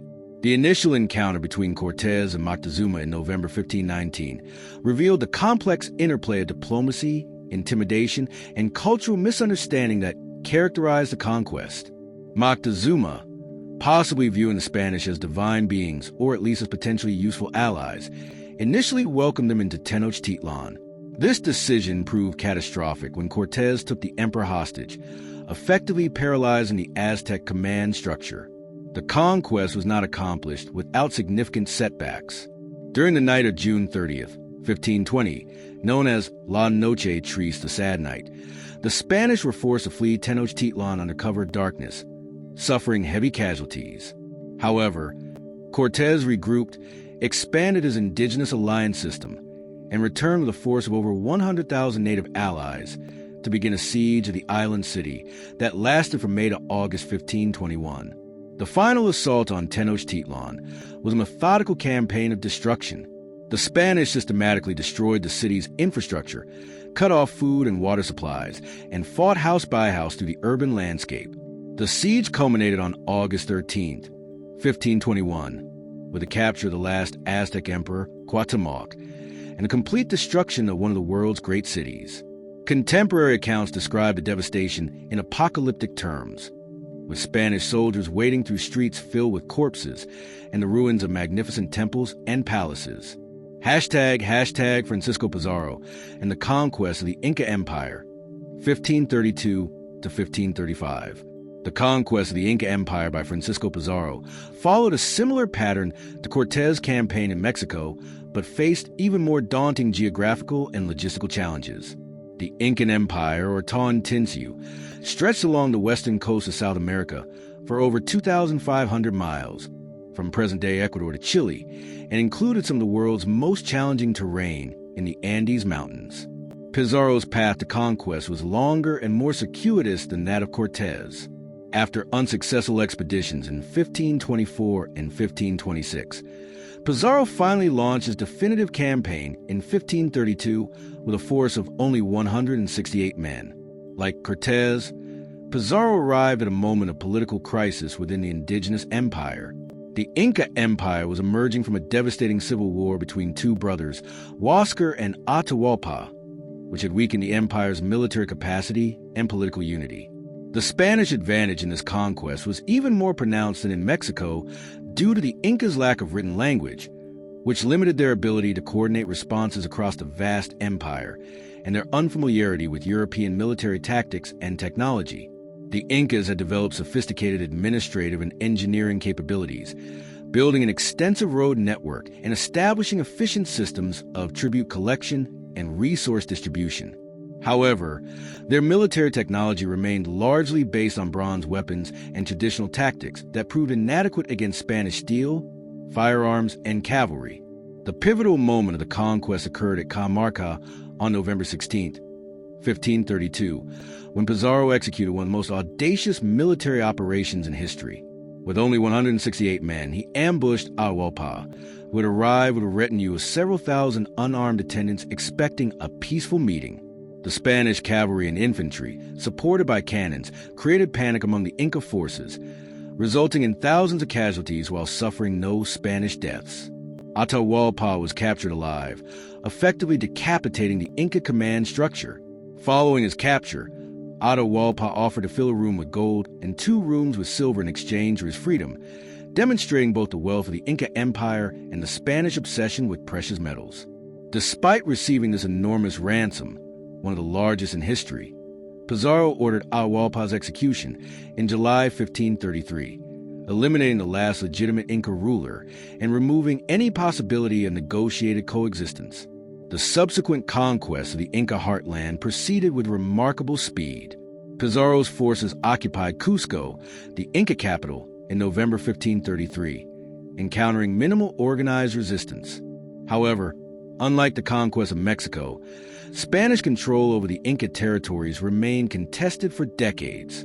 Indigenous resistance continued under leaders like Manco Inca, who established a neo-Inca state in the remote region of Vilcabamba that persisted until 1572. Exploration of the American continent. The conquest of Mexico and Peru served as springboards for further Spanish exploration and expansion throughout the Americas. The period from 1530 to 1550 witnessed an explosion of exploratory expeditions seeking new sources of wealth, particularly the legendary El Dorado and other fabled cities of gold. These expeditions pushed Spanish influence into previously unknown territories and established the geographical boundaries of the colonial empire. Expeditions launched from Mexico pushed northward into what is now the southwestern United States, with Francisco Vázquez de Coronado leading a major expedition, 1540 to 1542, in search of the 7 cities of gold. Though these northern expeditions failed to discover significant mineral wealth, they established Spanish claims to vast territories and provided valuable geographical knowledge that would influence later colonization efforts.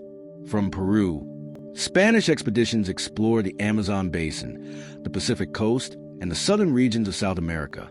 Gonzalo Pizarro led a disastrous expedition into the Amazon, 1541 to 1542, that cost hundreds of lives but resulted in Francisco de Orellana becoming the first European to navigate the entire length of the Amazon River.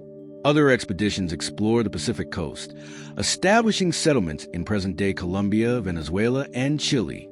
These explorations were motivated not only by the search for gold and silver, but also by the Spanish crown's desire to establish territorial claims before other European powers could challenge Spanish dominance in the Americas. The Treaty of Tordesillas, 1494, had theoretically divided the New World between Spain and Portugal, but the actual implementation of these boundaries required physical occupation and the establishment of administrative control. Hashtag the Spanish colonial system, encomiendas and viceroyalties.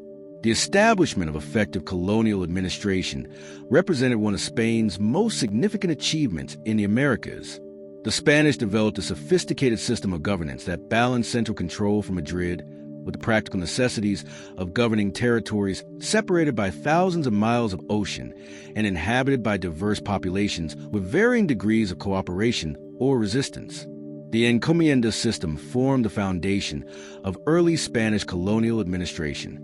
Under this system, Spanish colonists and encomenderos were granted rights to the labor and tribute of specific indigenous communities in exchange for providing protection and religious instruction. The encomienda was not technically ownership of land or people, but rather a grant of administrative authority that theoretically protected indigenous rights while ensuring Spanish access to labor and resources. In practice, the encomienda system often resulted in severe exploitation of indigenous populations. Encomenderos frequently treated their charges as slaves, imposing excessive labor demands and extracting tribute far beyond the capacity of communities to provide. The system created a feudal-like structure in which Spanish colonists controlled vast territories and commanded the labor of thousands of indigenous people. The Spanish crown attempted to regulate the encomienda system through various legal frameworks, most notably the Laws of Burgos, 1512, and the New Laws, 1542. These regulations established theoretical protections for indigenous people, limiting labor demands and prohibiting certain forms of abuse. However, enforcement proved difficult across such vast territories, and many colonists simply ignored regulations that threatened their economic interests. The viceroyalty system represented the highest level of Spanish colonial administration.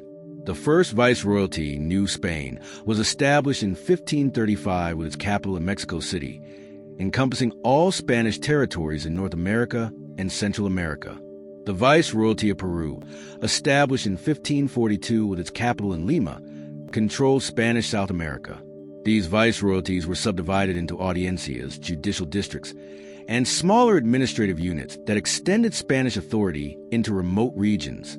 Viceroys served as the direct representatives of the Spanish crown, wielding executive, judicial, and military authority over their territories. The position required individuals of exceptional ability, as viceroys had to balance competing interests among Spanish colonists, indigenous populations, and the crown's fiscal demands while maintaining order across territories larger than most European countries. Hashtag gold and silver extraction from the Americas. The discovery and extraction of precious metals transformed both the Spanish colonial economy and the global economic system.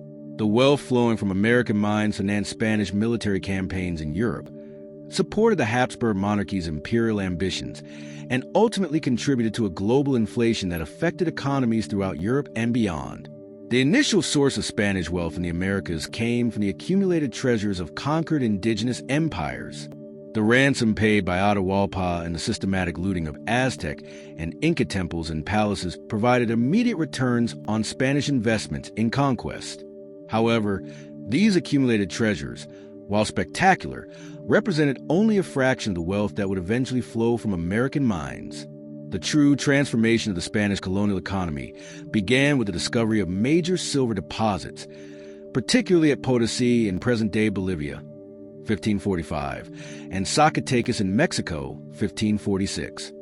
The Potosí mines, located at an altitude of over 13,000 feet in the Andes Mountains, became the most productive silver mines in human history, eventually producing over half of the world's silver during the colonial period. Mining operations in the Americas required sophisticated technological and administrative systems.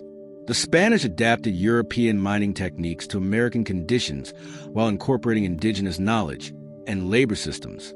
The Mita system, based on pre-existing Inca labor obligations, required indigenous communities to provide workers for mining operations on a rotating basis. This system ensured a steady supply of labor for the mines while theoretically limiting the burden on individual communities. The extraction and processing of silver required complex industrial operations. The development of the mercury amalgamation process, the patio process, in the 1550s revolutionized silver production by making it possible to extract silver from lower-grade ores. This technology, combined with the discovery of mercury deposits at Huancavelica in Peru, created an integrated mining economy that linked different regions of the Spanish colonies in complex production chains. The wealth generated by American mines had profound effects on global economics. The massive influx of silver into European markets contributed to the price revolution of the 16th century, causing inflation throughout Europe and fundamentally altering international trade patterns. Spanish silver became the first truly global currency, flowing from the Americas to Europe and then to Asia, where it was traded for luxury goods like silk, spices, and porcelain. ##. Impact on indigenous populations. The Spanish conquest and colonization of the Americas resulted in one of the most catastrophic demographic collapses in human history.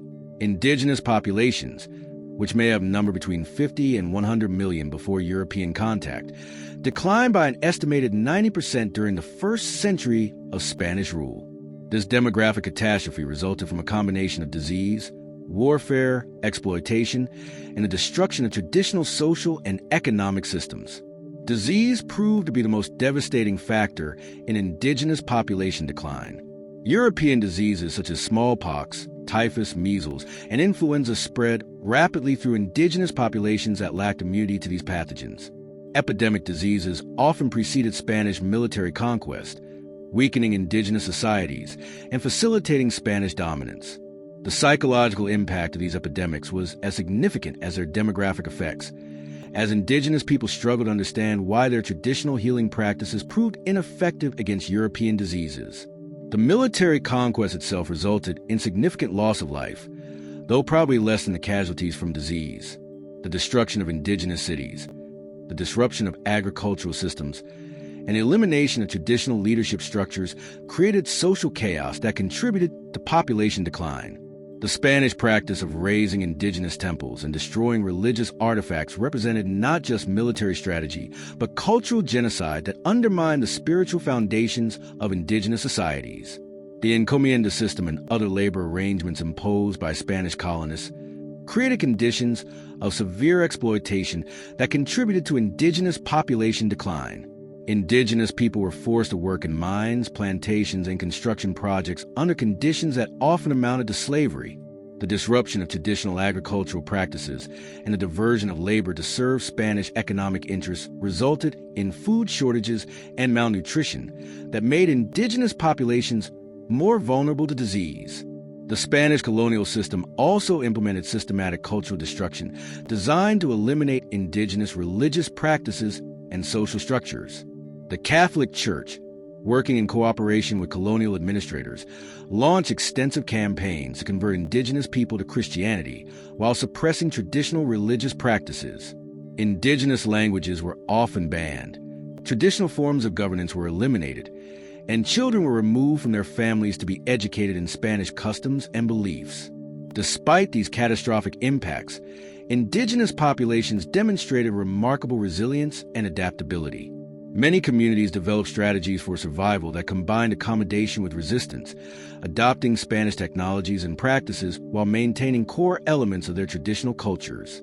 Indigenous people learned to manipulate Spanish legal systems to protect their land rights, participated in colonial economic activities on their own terms, and created new forms of cultural expression that blended indigenous and European elements.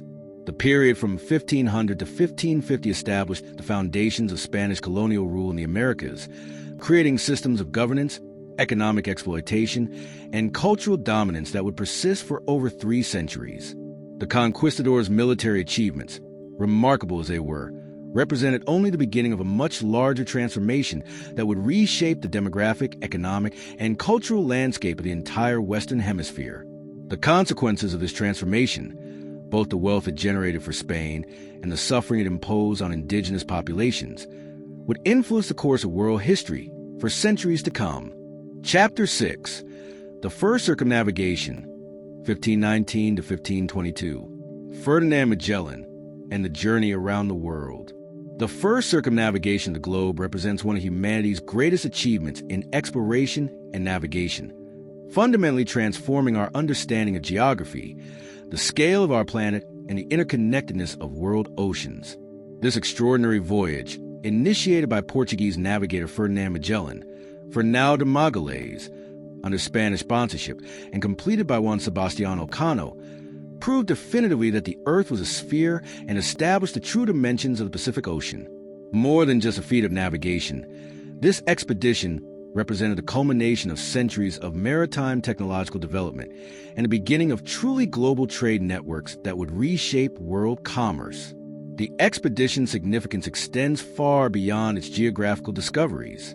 It marked the transition from regional maritime exploration to global navigation, demonstrated the practical possibility of worldwide trade routes, and provided crucial evidence for scientific theories about the Earth's shape and size. The voyage also revealed the immense challenges of transoceanic navigation, the critical importance of accurate cartography, and the human cost of pushing the boundaries of geographical knowledge. The success of this expedition required not only exceptional courage and navigational skill, but also diplomatic acumen, as the explorers had to negotiate with diverse cultures across 3 continents while maintaining the coherence of their mission despite extraordinary hardships. The voyage's completion fundamentally altered European understanding of global geography and established Spain's claim to territories in the Pacific that would prove crucial to the development of global trade networks. Magellan's project, reaching the Moluccas from the west. Ferdinand Magellan's proposal to reach the Spice Islands, Moluccas, by sailing westward represented both brilliant strategic thinking and desperate personal necessity. Born into Portuguese nobility around 1480, Magellan had served his country faithfully in the Indian Ocean, participating in the establishment of Portuguese trading posts and gaining intimate knowledge of the spice trade that made Portugal immensely wealthy. However, a dispute with King Manuel I of Portugal over his military conduct and financial compensation left Magellan without royal support for his ambitious plans. The geopolitical context of Magellan's proposal was shaped by the Treaty of Tordesillas, 1494, which had divided the world between Spain and Portugal along a meridian 370 leagues west of the Cape Verde Islands.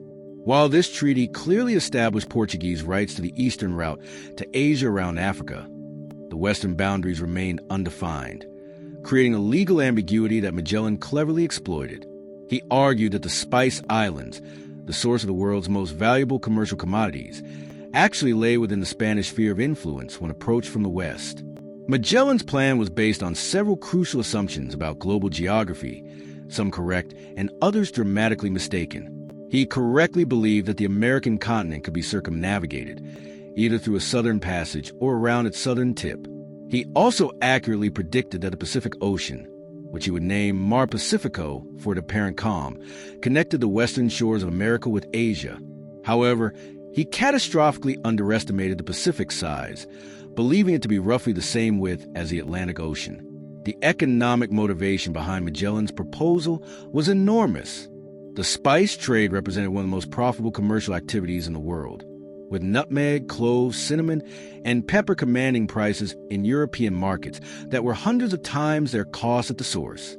The Portuguese monopoly on the eastern route to Asia, established through their control of key ports around the Indian Ocean, generated immense wealth, but also created opportunities for competitors who could establish alternative routes.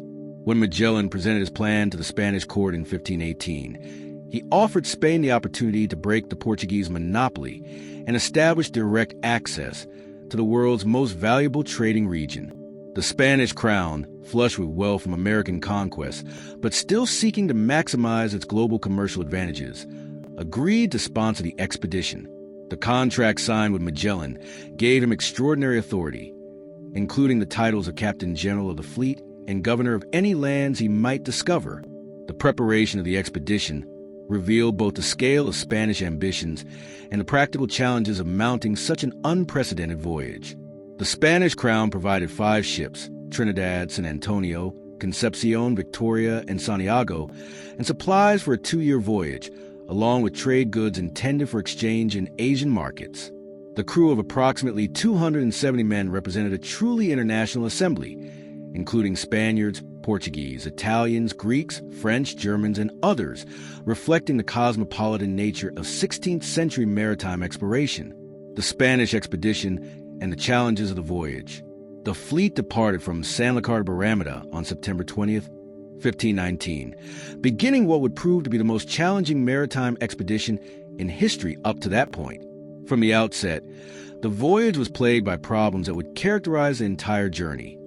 National tensions among the crew, disputes over navigation and command, supply shortages, and the constant threat of mutiny.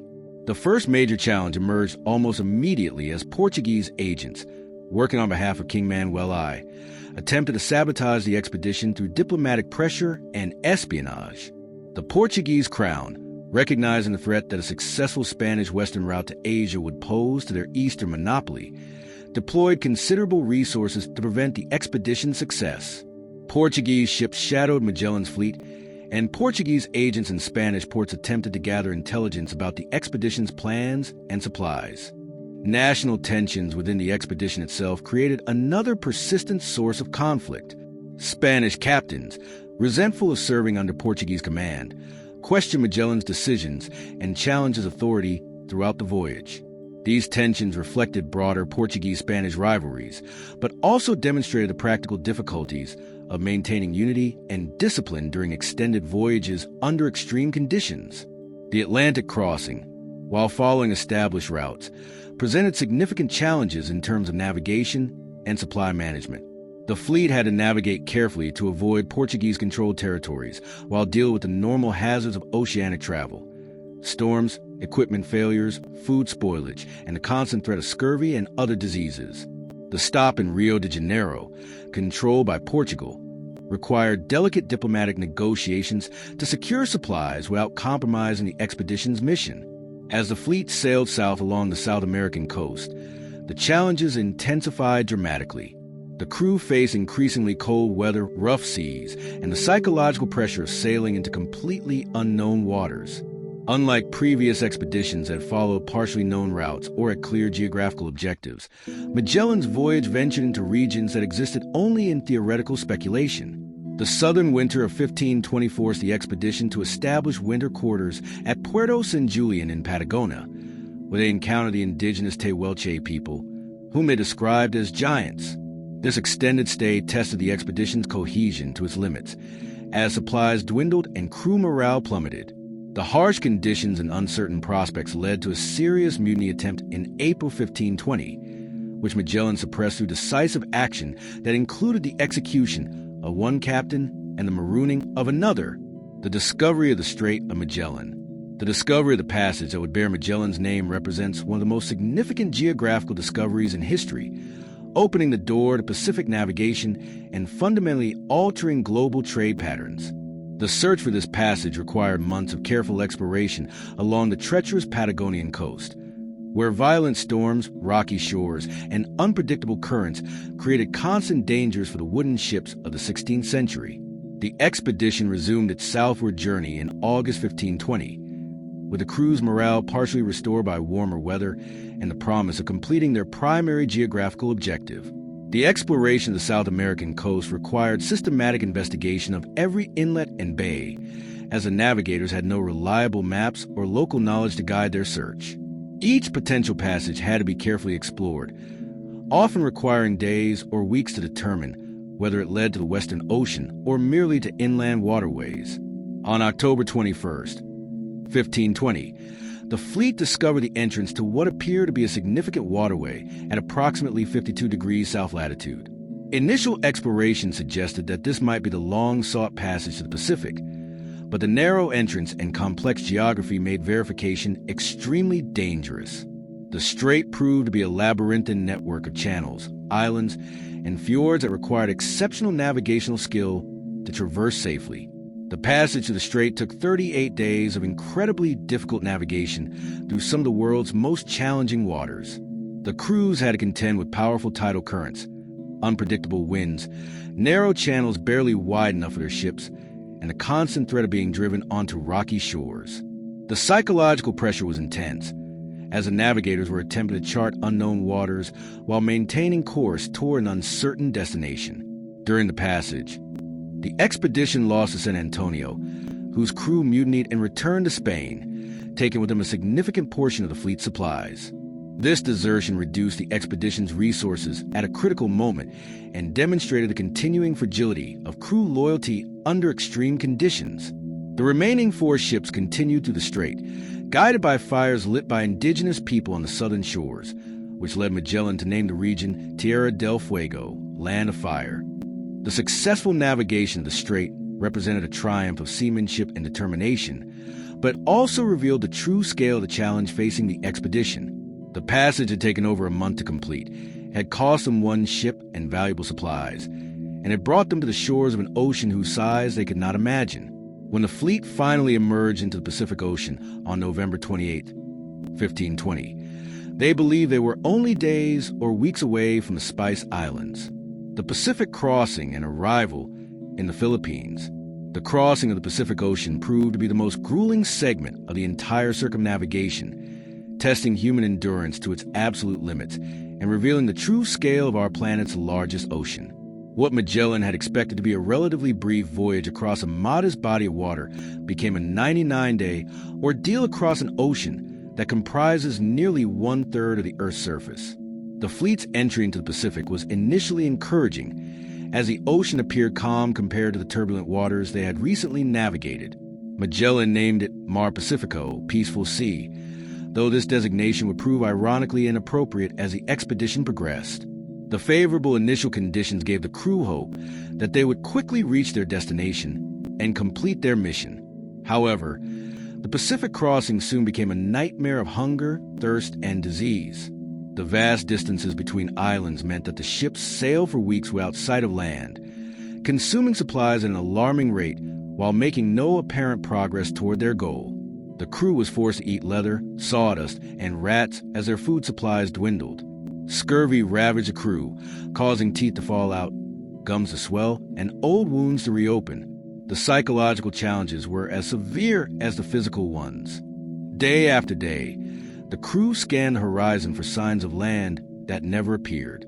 The monotony of endless ocean, combined with the constant threat of starvation and disease, pushed many crew members to the edge of despair. Discipline became increasingly difficult to maintain as the voyage stretched far beyond anyone's expectations.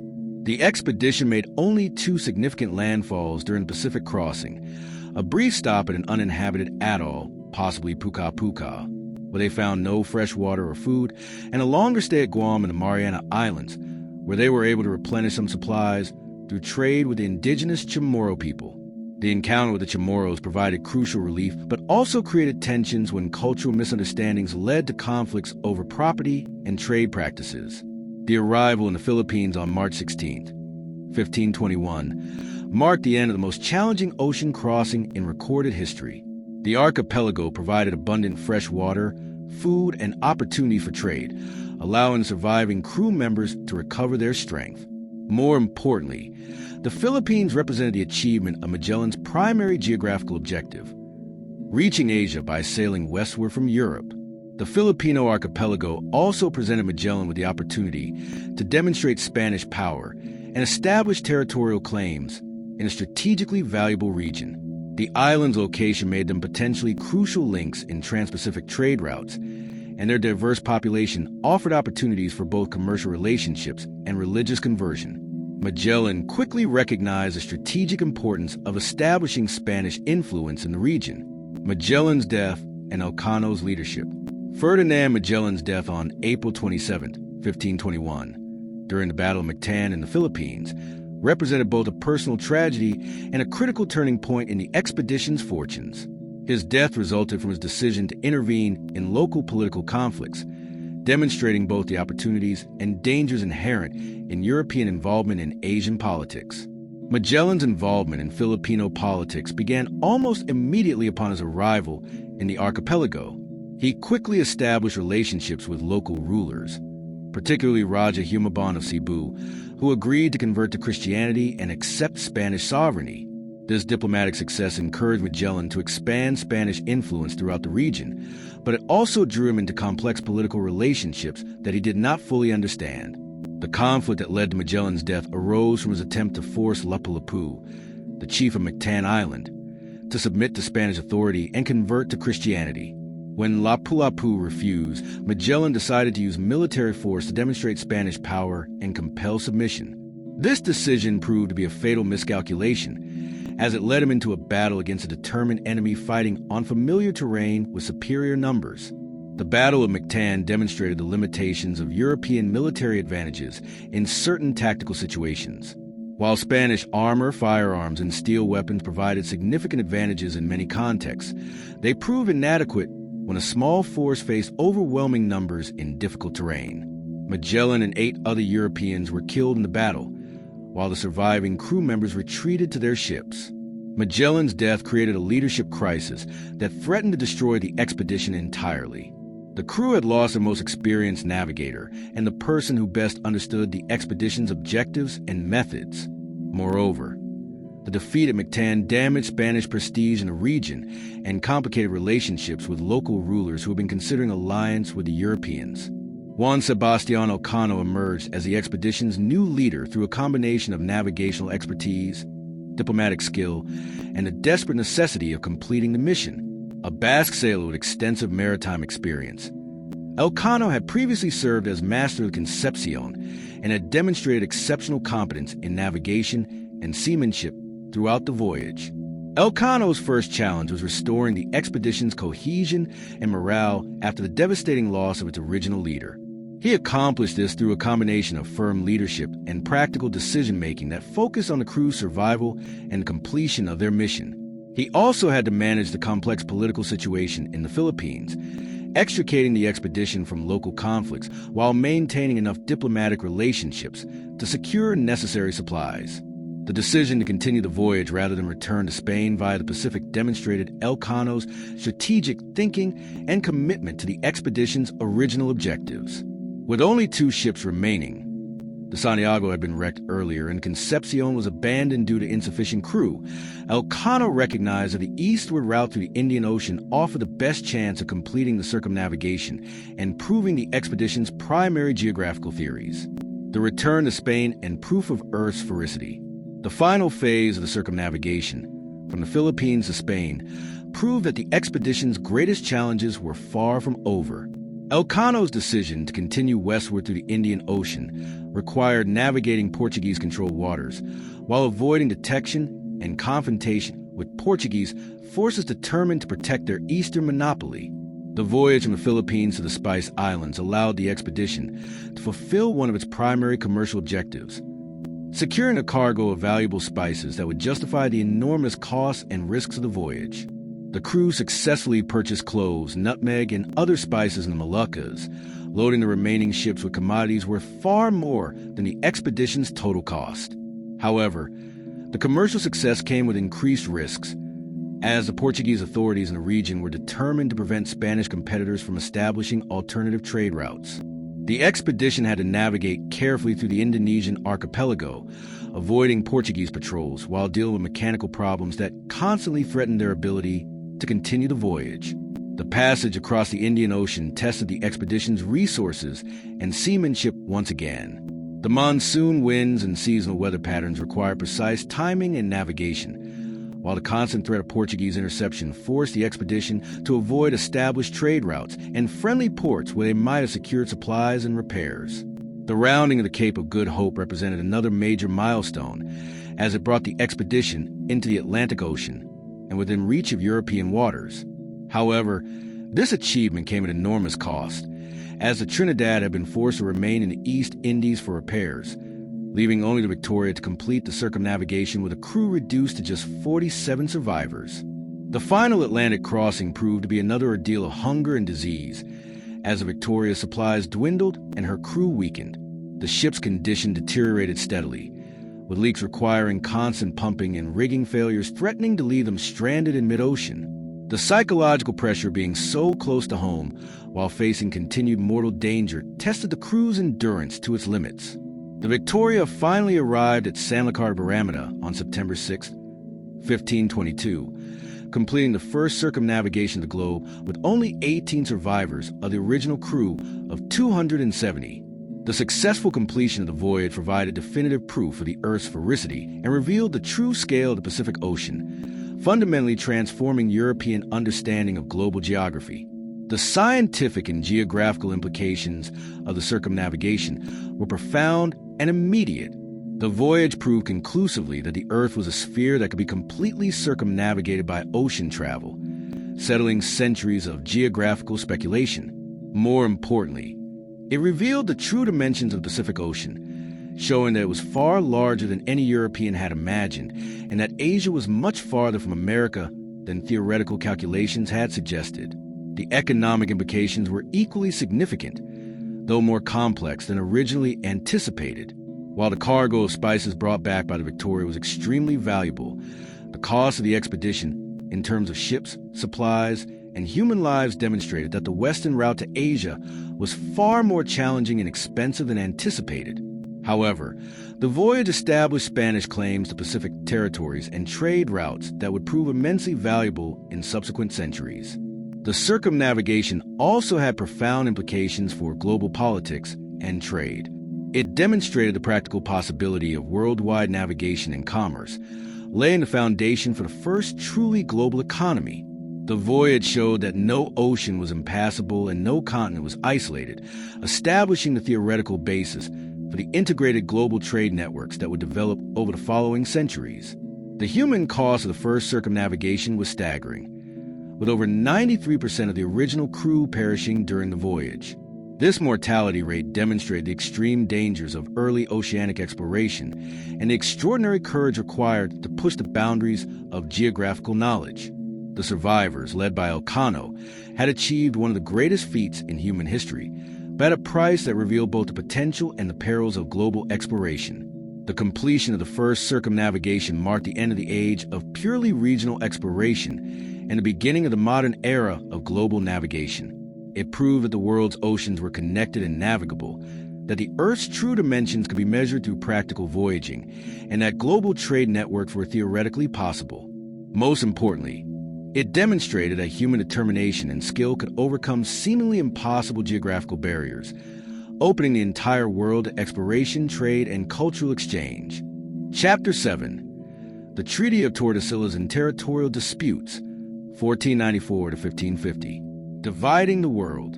The Treaty of Tordesillas, signed on June 7, 1494, represents one of the most audacious diplomatic agreements in human history, an attempt by two Iberian kingdoms to divide the entire unexplored world between themselves.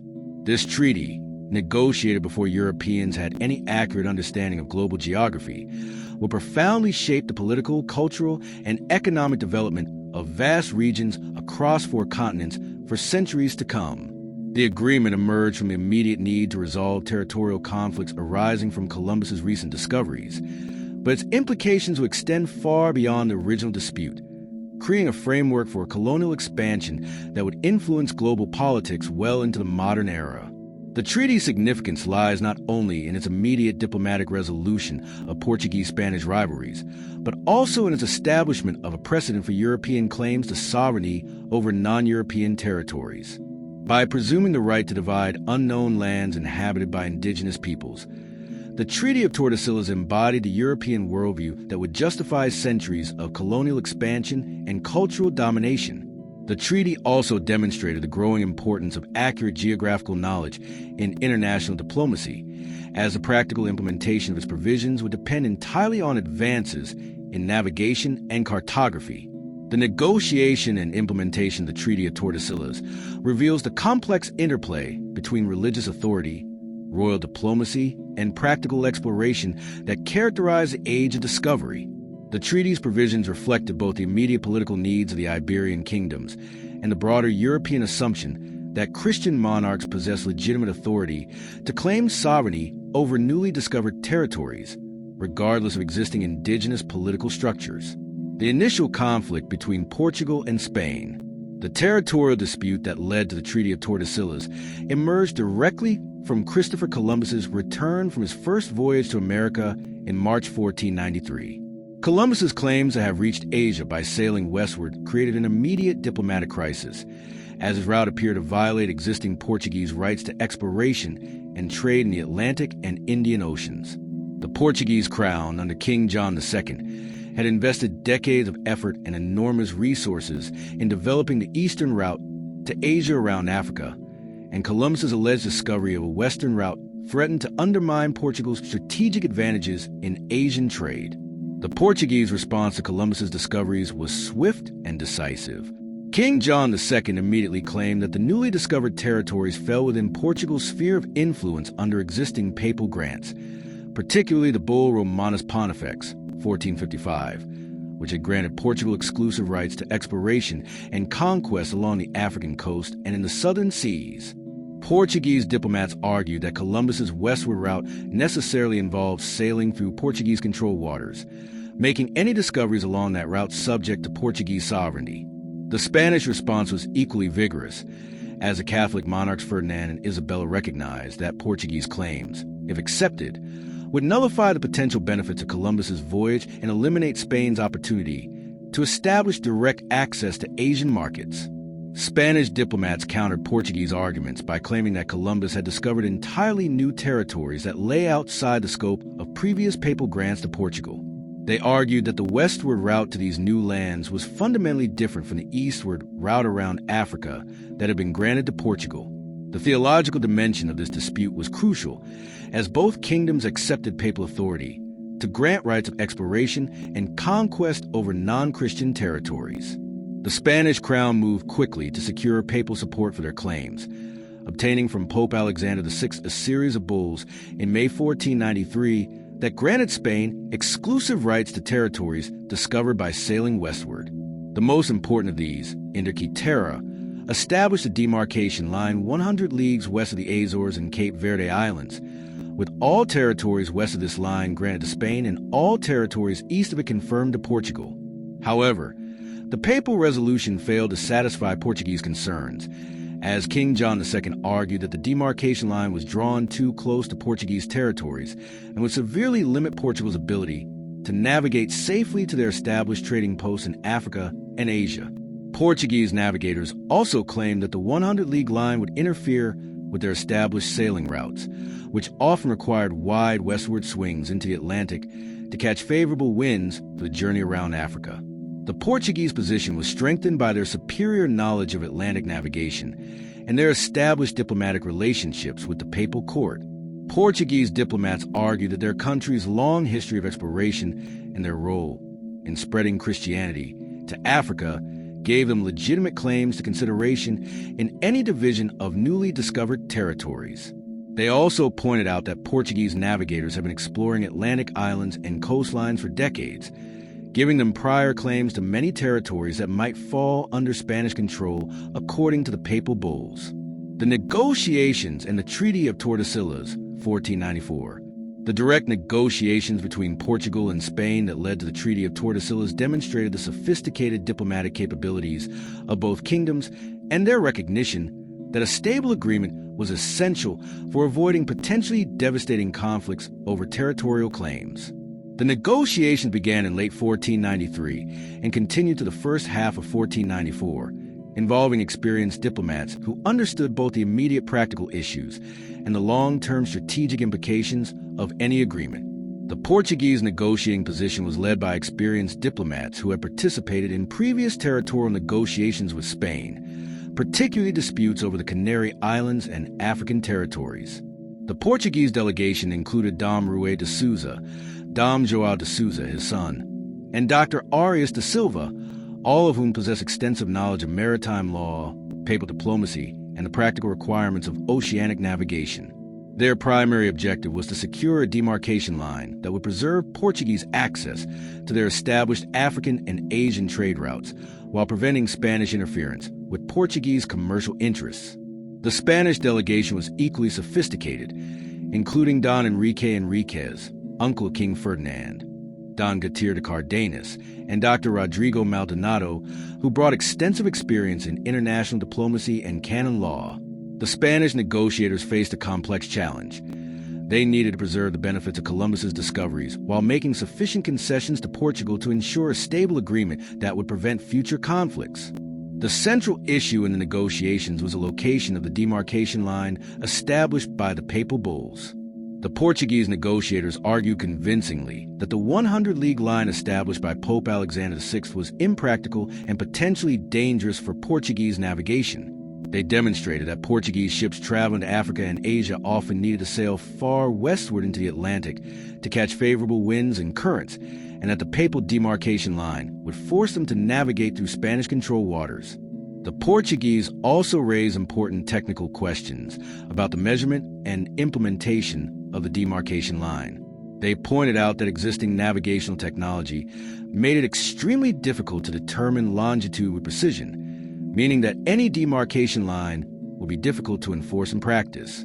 They argued that a more westward line would provide clearer boundaries and reduce the likelihood of future disputes over territorial claims. Spanish negotiators initially resisted Portuguese demands for a more westward demarcation line, fearing that such concessions would eliminate potential Spanish claims to valuable territories. However, they gradually recognized that Portuguese cooperation was essential for the success of future Spanish exploration, and that a negotiated settlement was preferable to ongoing conflict. Spanish diplomats also understood that their country's limited experience in oceanic navigation made Portuguese expertise potentially valuable for future explorations. The final agreement established the demarcation line at 370 leagues west of the Cape Verde Islands, representing a significant concession to Portuguese demands. This line would theoretically divide all future discoveries between the two kingdoms, with Portugal receiving rights to all territories east of the line and Spain receiving rights to all territories west of the line. The treaty also included provisions for joint expeditions to survey and mark the demarcation line, though these expeditions would prove impractical given the limitations of 16th century navigational technology. The demarcation line and its consequences. The implementation of the Tordesillas demarcation line created profound and lasting consequences that shaped the political geography of entire continents, though many of these consequences were entirely unforeseen by the treaty's negotiators. The 370-league line, measured from the Cape Verde Islands, would eventually be calculated to pass through the South American continent at approximately 46 to 48 degrees west longitude, creating the fundamental division between Portuguese Brazil and Spanish America that persists to this day.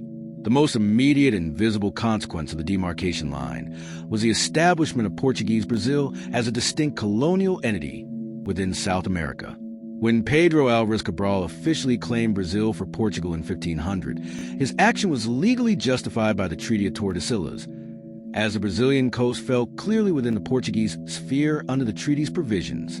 This territorial division created the foundation for the development of Portuguese America as a culturally and economically distinct region, with its own language, legal system, and colonial institutions. The demarcation line also had profound implications for Spanish colonization of South America, as it prevented Spanish expansion into the richest and most accessible parts of the continent's Atlantic coast. Spanish colonizers were forced to focus their efforts on the Pacific coast and the continental interior, leading to the development of colonial centers in Peru, Colombia, and Venezuela, rather than the Atlantic regions that might have been more naturally suited to European settlement and trade. In Africa, the demarcation line confirmed Portuguese control over the established trading posts and sailing routes that formed the foundation of their Asian commerce. This confirmation was crucial for maintaining Portuguese access to the Indian Ocean and preserving their commercial advantages in the spice trade. The treaty thus reinforced Portugal's position as a dominant European power in the Indian Ocean during the early 16th century. However, the demarcation line created significant problems in Asia, where its implementation was much more complex and controversial than in the Atlantic. The treaty's provisions theoretically established Spanish rights to Asian territories approached from the west, leading to conflicts over the Philippines and the Spice Islands, Moluccas, that would persist for decades. The Spanish claim to the Philippines, established through Magellan's voyage, was based on the argument that these islands fell within the Spanish sphere when the demarcation line was extended around the globe. The treaty also had unexpected consequences for European understanding of global geography. As exploration revealed the true size and configuration of the continents, it became clear that the demarcation line created territorial divisions that had no relationship to natural geographical boundaries or indigenous political structures. The arbitrary nature of the line, drawn through unknown territories based on limited geographical knowledge, would create persistent boundary disputes and administrative challenges throughout the colonial period. Practical problems in implementing the treaty. The practical implementation of the Treaty of Tordesillas revealed the enormous gap between diplomatic theory and geographical reality in the age of discovery. The treaty's provisions assumed a level of navigational precision and geographical knowledge that simply did not exist in 1494, creating persistent problems that would plague Portuguese-Spanish relations for centuries. The most fundamental problem was the impossibility of accurately measuring 370 leagues from the Cape Verde Islands using 16th century navigational technology. The treaty negotiators had failed to specify which islands in the Cape Verde archipelago should serve as a reference point, and different islands could shift the demarcation line by hundreds of miles. Moreover, the definition of a league varied significantly between different European countries and regions, creating additional uncertainty about the line's precise location. The measurement of longitude presented even greater challenges, as European navigators possessed no reliable method for determining their east-west position with precision. While latitude could be calculated relatively accurately using the sun and stars, longitude required precise time-keeping technology that would not be developed until the 18th century. This technological limitation meant that explorers and colonial administrators often had no reliable way to determine whether newly discovered territories fell within Portuguese or Spanish spheres of influence. The extension of the demarcation line to the opposite side of the globe created additional complications, as it was unclear whether the 370 league measurement should be maintained or whether the line should divide the remaining portion of the globe equally between the two kingdoms. This ambiguity led to serious disputes over the Spice Islands and the Philippines, where both Portuguese and Spanish expeditions claimed territorial rights based on different interpretations of the treaty's provisions. Colonial administrators on both sides struggled with the practical implications of implementing arbitrary territorial boundaries that often divided indigenous communities, natural resource areas, and established trade networks. The demarcation line frequently passed through regions where indigenous peoples had established political and economic relationships that extended across the theoretical boundary, creating persistent administrative and diplomatic challenges. The treaty's provisions also failed to account for the practical requirements of exploration and colonization, which often required expeditions to cross theoretical boundaries in search of supplies, safe harbors, or geographical information. Portuguese and Spanish explorers regularly found themselves in territories that technically belonged to the other kingdom, leading to disputes over the legitimacy of their discoveries and territorial claims. Other European powers challenged the Iberian monopoly. The assumption underlying the Treaty of Tordesillas, that the Pope possessed legitimate authority to grant territorial rights over the entire non-Christian world to Portugal and Spain, came under increasing challenge from other European powers as the 16th century progressed. France, England, and the Netherlands gradually developed their own capabilities for oceanic exploration and began to question the legal and moral foundations of the Iberian monopoly over newly discovered territories. French challenges to the Iberian monopoly began relatively early, with King Francis I famously asking to see atoms that divided the world between Portugal and Spain. French expeditions to Brazil and North America directly violated the provisions of the Treaty of Tordesillas, establishing settlements and trading posts in territories that theoretically belonged to Portugal or Spain. French pirates and privateers also regularly attacked Portuguese and Spanish shipping, arguing that the papal grants did not create legitimate exclusive rights to oceanic trade. The French position was based partly on theological arguments that questioned papal authority to grant temporal sovereignty over territories inhabited by non-Christians. French legal scholars argued that the papal bulls cited in support of Portuguese and Spanish claims were intended primarily to authorize missionary activities rather than territorial conquest, and that indigenous peoples possessed legitimate rights to their territories that could not be extinguished by a papal decree. English challenges to the Iberian monopoly developed more gradually, but became increasingly systematic during the reign of Elizabeth I. English privateers like Francis Drake attacked Spanish treasure ships and settlements throughout the Americas, while English explorers like Martin Frobisher and John Davis searched for northern passages to Asia that would bypass Portuguese and Spanish control routes. The English government explicitly rejected Portuguese and Spanish claims to exclusive rights over oceanic exploration and trade. The English position was articulated most clearly by legal scholars like John Dee, who argued that papal grants could not create legitimate territorial rights over territories that had not been effectively occupied and administered. English diplomats contended that mere discovery or formal claims were insufficient to establish sovereignty, and that legitimate territorial rights required actual settlement and continuous administrative control. Dutch challenges to the Iberian monopoly emerged during the Dutch revolt against Spanish rule, and became increasingly systematic as the Netherlands developed its own maritime capabilities. Dutch legal scholars like Hugo Grotius developed sophisticated arguments for freedom of the seas that directly contradicted the exclusive claims advanced by Portugal and Spain.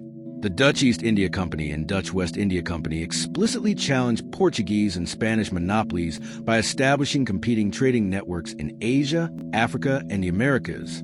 The cumulative effect of these challenges was to undermine the legal and diplomatic foundations of the Treaty of Tordesillas and to establish competing principles of international law regarding territorial claims and oceanic trade. By the mid-16th century, it was clear that other European powers would not accept indefinitely the Iberian division of the world, and that Portugal and Spain would need to defend their territorial claims through military and economic means rather than relying solely on papal authority and diplomatic agreements. Territorial expansion beyond treaty limits. The actual patterns of Portuguese and Spanish expansion during the first half of the 16th century often exceeded or ignored the theoretical boundaries established by the Treaty of Tordesillas, as practical considerations of exploration, trade, and colonization proved more important than diplomatic agreements negotiated in European courts. Both kingdoms found that effective territorial control required expansion beyond the strict limits of the demarcation line, leading to persistent boundary disputes and the gradual erosion of the treaty's practical significance. Portuguese expansion in Brazil consistently pushed westward beyond the theoretical demarcation line, driven by the search for gold and silver deposits, the need to establish defensive positions against Spanish expansion, and the practical requirements of administering vast territories with limited resources. Portuguese colonizers established settlements along the Amazon River system and in the southern regions of Brazil that clearly fell within the Spanish sphere according to the treaty's provisions. But these settlements were essential for maintaining effective Portuguese control over their American territories. Spanish expansion in South America similarly exceeded treaty boundaries, particularly in the Rio de la Plata region, where Spanish colonizers established settlements that encroached on Portuguese territorial claims.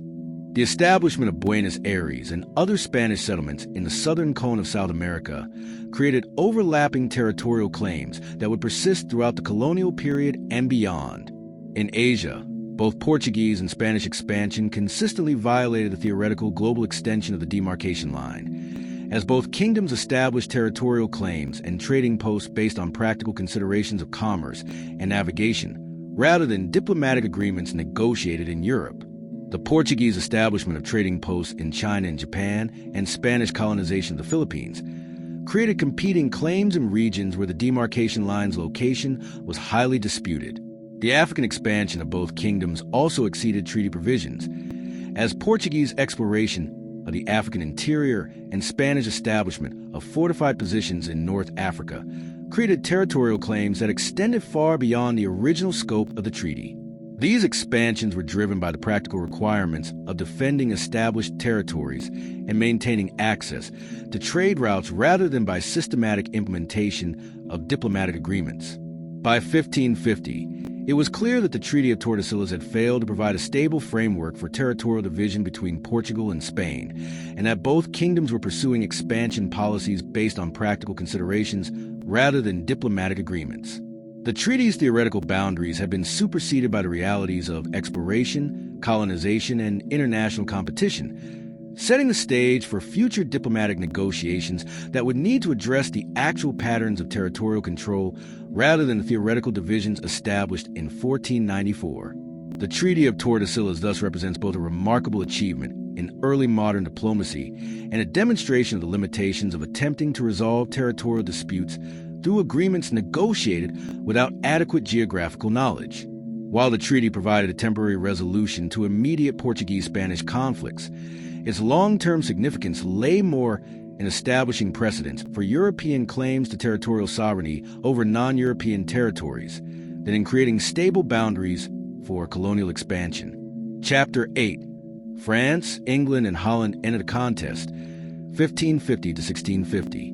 Breaking the Iberian monopoly, the century between 1550 and 1650 marked a fundamental transformation in the global balance of maritime power, as France, England, and the Dutch Republic systematically challenged and ultimately broke the Iberian monopoly over oceanic trade and colonial expansion. This period witnessed the emergence of new forms of maritime warfare, commercial organization, and colonial strategy that would reshape the world economy and establish the foundations for modern global trade networks. The challenge to Portuguese and Spanish dominance was not merely military or commercial, but also ideological, as Protestant and Catholic powers developed competing visions of legitimate authority over non-European territories and peoples. The breakdown of the Iberian monopoly resulted from a combination of factors: the growing maritime capabilities of Northern European powers, the development of new forms of commercial organization that proved more efficient than traditional royal monopolies, religious conflicts that justified attacks on Catholic shipping and territories, and the simple reality that Portugal and Spain lacked the resources to defend effectively their claims to exclusive control over vast oceanic regions. The period also saw the emergence of new technologies and tactics that gave Northern European powers significant advantages in naval warfare and long-distance commerce. French and English corsairs in the Atlantic. The systematic challenge to Iberian maritime dominance began with the activities of French and English corsairs who attacked Portuguese and Spanish shipping throughout the Atlantic Ocean. These attacks were not random acts of piracy, but coordinated campaigns supported by their respective governments as part of broader political and religious conflicts with the Iberian powers. The corsairs served both military and economic functions, weakening enemy commerce while providing alternative sources of wealth for their sponsoring nations. French corsair activities intensified during the Habsburg-Valois Wars, when France and Spain were engaged in direct military conflict in Europe. French privateers, operating under royal commissions, attacked Spanish treasure fleets returning from America and Portuguese shipping traveling to and from Asia. These attacks were particularly effective because they targeted the most vulnerable points in the Iberian commercial system, the long oceanic routes where individual ships or small convoys were exposed to attack far from friendly bases or reinforcements. The French corsair campaign was coordinated from bases in Normandy and Brittany, where experienced sea captains like Jean Angot organized systematic attacks on Iberian shipping.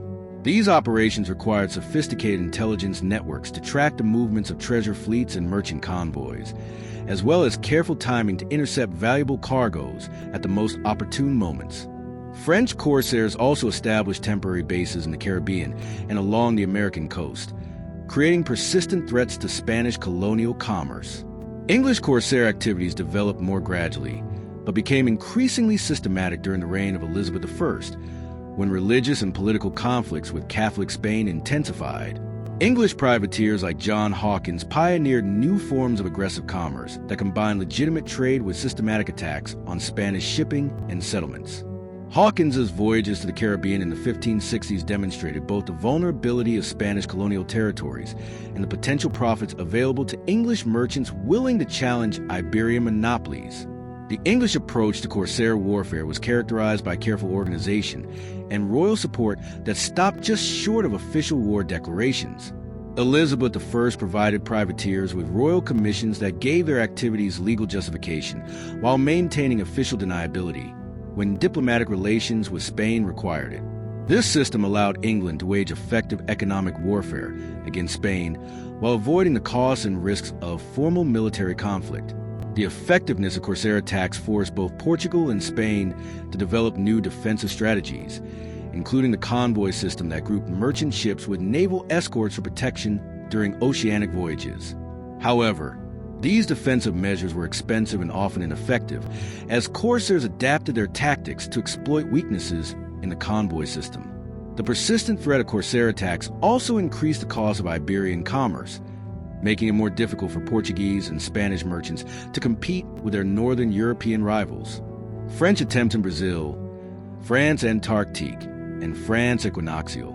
French attempts to establish permanent colonies in Brazil represented the most serious early challenge to Portuguese territorial claims in South America.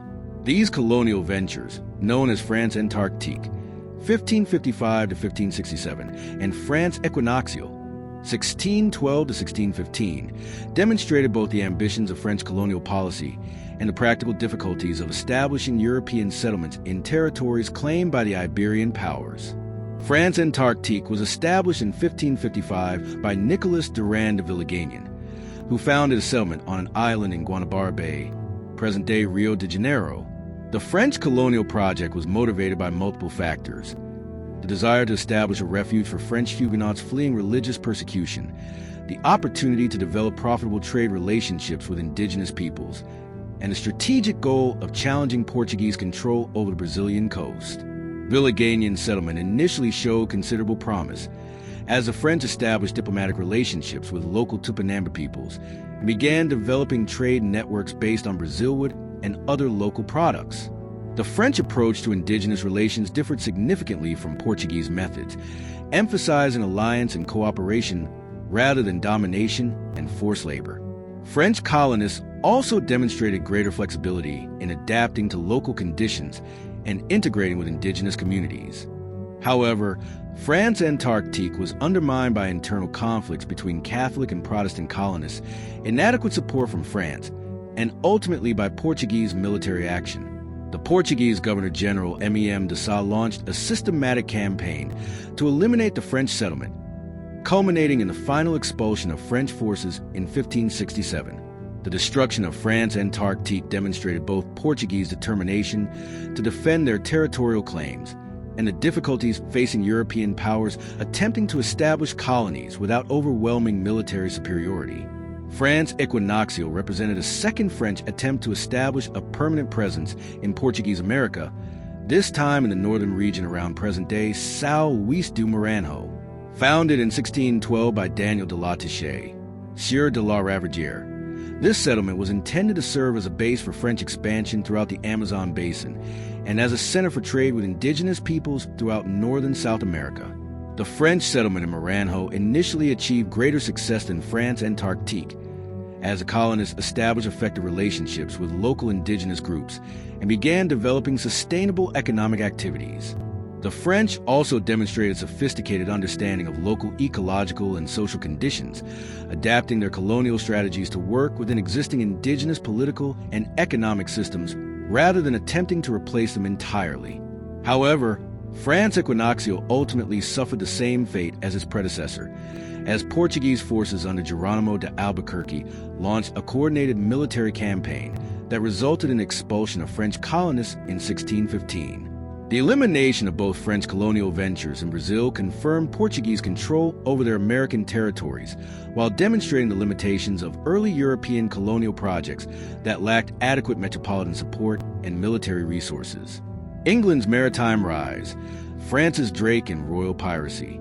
The emergence of England as a major maritime power during the late 16th century was symbolized by the career of Francis Drake, whose circumnavigation of the globe, 1577 to 1580, and systematic attacks on Spanish shipping and settlements established England as a formidable challenger to Iberian maritime dominance.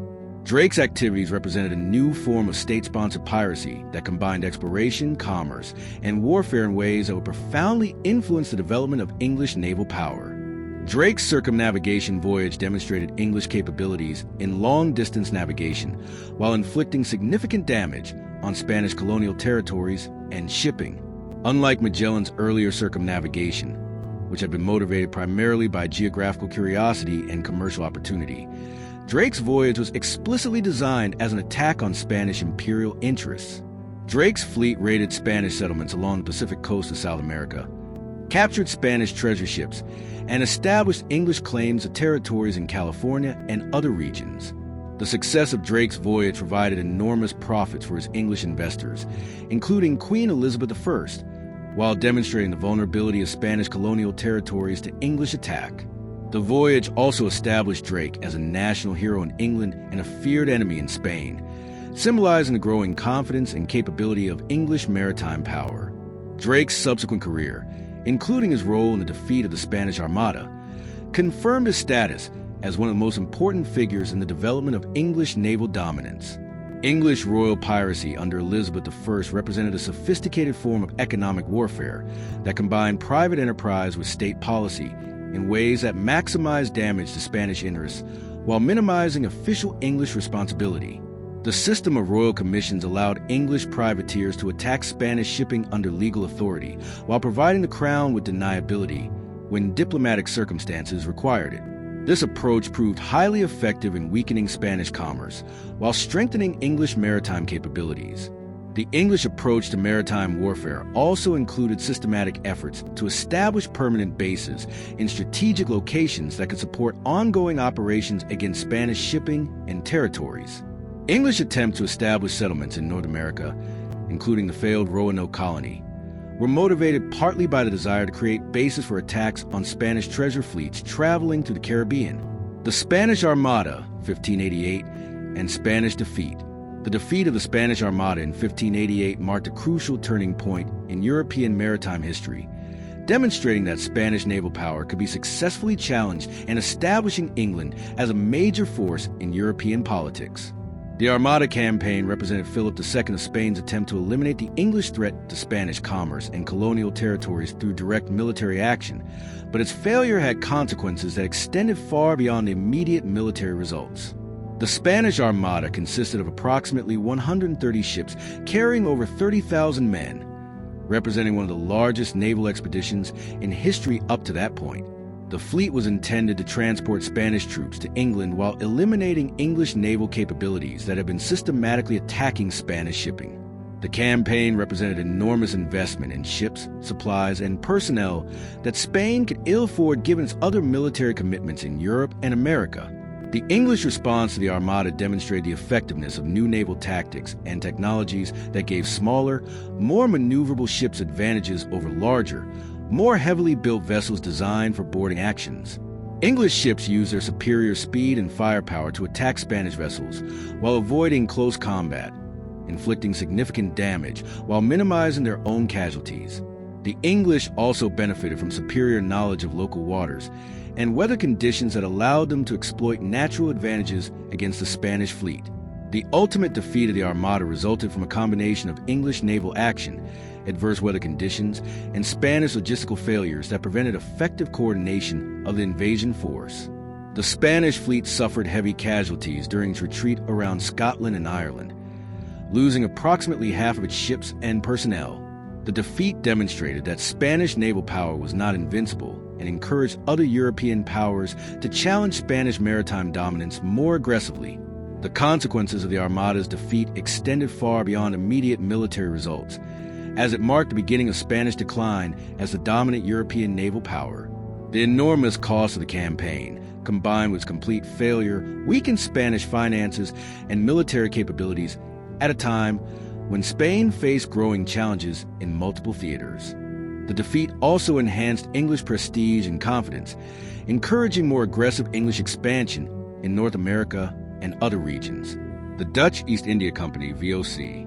The establishment of the Dutch East India Company, Verenigd Oostindische Company, or VOC, in 1602 represented a revolutionary development in commercial organization that would fundamentally transform global trade and colonial relationships. The VOC combined private investment with state authority in ways that created unprecedented capabilities for long-distance commerce and territorial control, establishing a model that would be copied by other European powers throughout the colonial period. The VOC emerged from the consolidation of competing Dutch trading companies that had been established to challenge Portuguese dominance in Asian commerce. The company was granted extraordinary powers by the Dutch government, including the authority to wage war, conclude treaties, establish colonies, and maintain armed forces in Asia. These powers made the VOC effectively a state within a state, capable of conducting independent foreign policy and military operations in regions far from Dutch governmental control. The organizational structure of the VOC represented innovations in corporate governance and financial management that gave the company significant advantages over traditional forms of commercial organization. The company was financed through the sale of shares to private investors, creating a permanent capital base that could support long-term commercial and colonial activities. The VOC also developed sophisticated systems for managing complex commercial operations across vast distances, including standardized accounting practices and regular communication networks. The VOC's commercial strategy was based on systematic displacement of Portuguese trading networks throughout Asia, using superior military capabilities and more efficient commercial practices to capture established markets. The company established fortified trading posts at strategic locations throughout the Indian Ocean and Southeast Asia, creating an integrated commercial network that could support both trade and territorial control. The VOC also developed direct relationships with Asian producers and rulers, bypassing Portuguese intermediaries and reducing commercial costs. Dutch expansion in Asia and America. Dutch expansion during the early 17th century demonstrated the effectiveness of combining commercial enterprise with military capability in ways that maximized territorial gains while minimizing governmental costs. The Dutch approach differed significantly from earlier Portuguese and Spanish methods, emphasizing commercial relationships and strategic control over key trading routes rather than extensive territorial conquest and direct administration. In Asia, Dutch expansion focused on capturing control of the most profitable trade routes and production centers, particularly the Spice Islands of Southeast Asia. The VOC systematically displaced Portuguese trading posts throughout the Indonesian archipelago, establishing Dutch control over production and distribution of nutmeg, cloves, and other valuable spices. The company also established trading posts in India, Ceylon, and other regions, creating an integrated commercial network that dominated Asian trade. Dutch expansion in America was coordinated through the Dutch West India Company, established in 1621 to challenge Spanish and Portuguese dominance in the Atlantic. The company established colonies in Brazil, the Caribbean, and North America, creating alternative sources of tropical products and bases for attacks on Iberian shipping. The Dutch colony of New Amsterdam, later New York, became a major center for North American trade, while Dutch plantations in Brazil and the Caribbean competed directly with Portuguese and Spanish colonial production. The success of Dutch expansion demonstrated the effectiveness of combining private enterprise with state support in ways that maximize commercial profits while advancing national strategic interests. The Dutch model would influence the development of English and French colonial policies throughout the 17th and 18th centuries, establishing patterns of commercial colonialism that would dominate European expansion for centuries to come. Chapter 9. Triangular Trade and the Atlantic Economy, 1550 to 1750. The Global Mercantile System. The period between 1550 and 1750 witnessed the emergence of the first truly global economic system, centered on the Atlantic Ocean and connecting Europe, Africa, and the Americas in an integrated network of trade, production, and human exploitation. This Atlantic economy represented a fundamental transformation in world commerce, creating unprecedented levels of intercontinental exchange while establishing patterns of economic dependence and cultural interaction that would shape global development for centuries. The system was characterized by the systematic exploitation of human and natural resources on a scale never before seen in human history, generating enormous wealth for European merchants and investors while imposing devastating costs on African and indigenous American populations. The Atlantic economy was built upon complementary regional specializations that maximized profits for European organizers while creating permanent dependencies for other participants.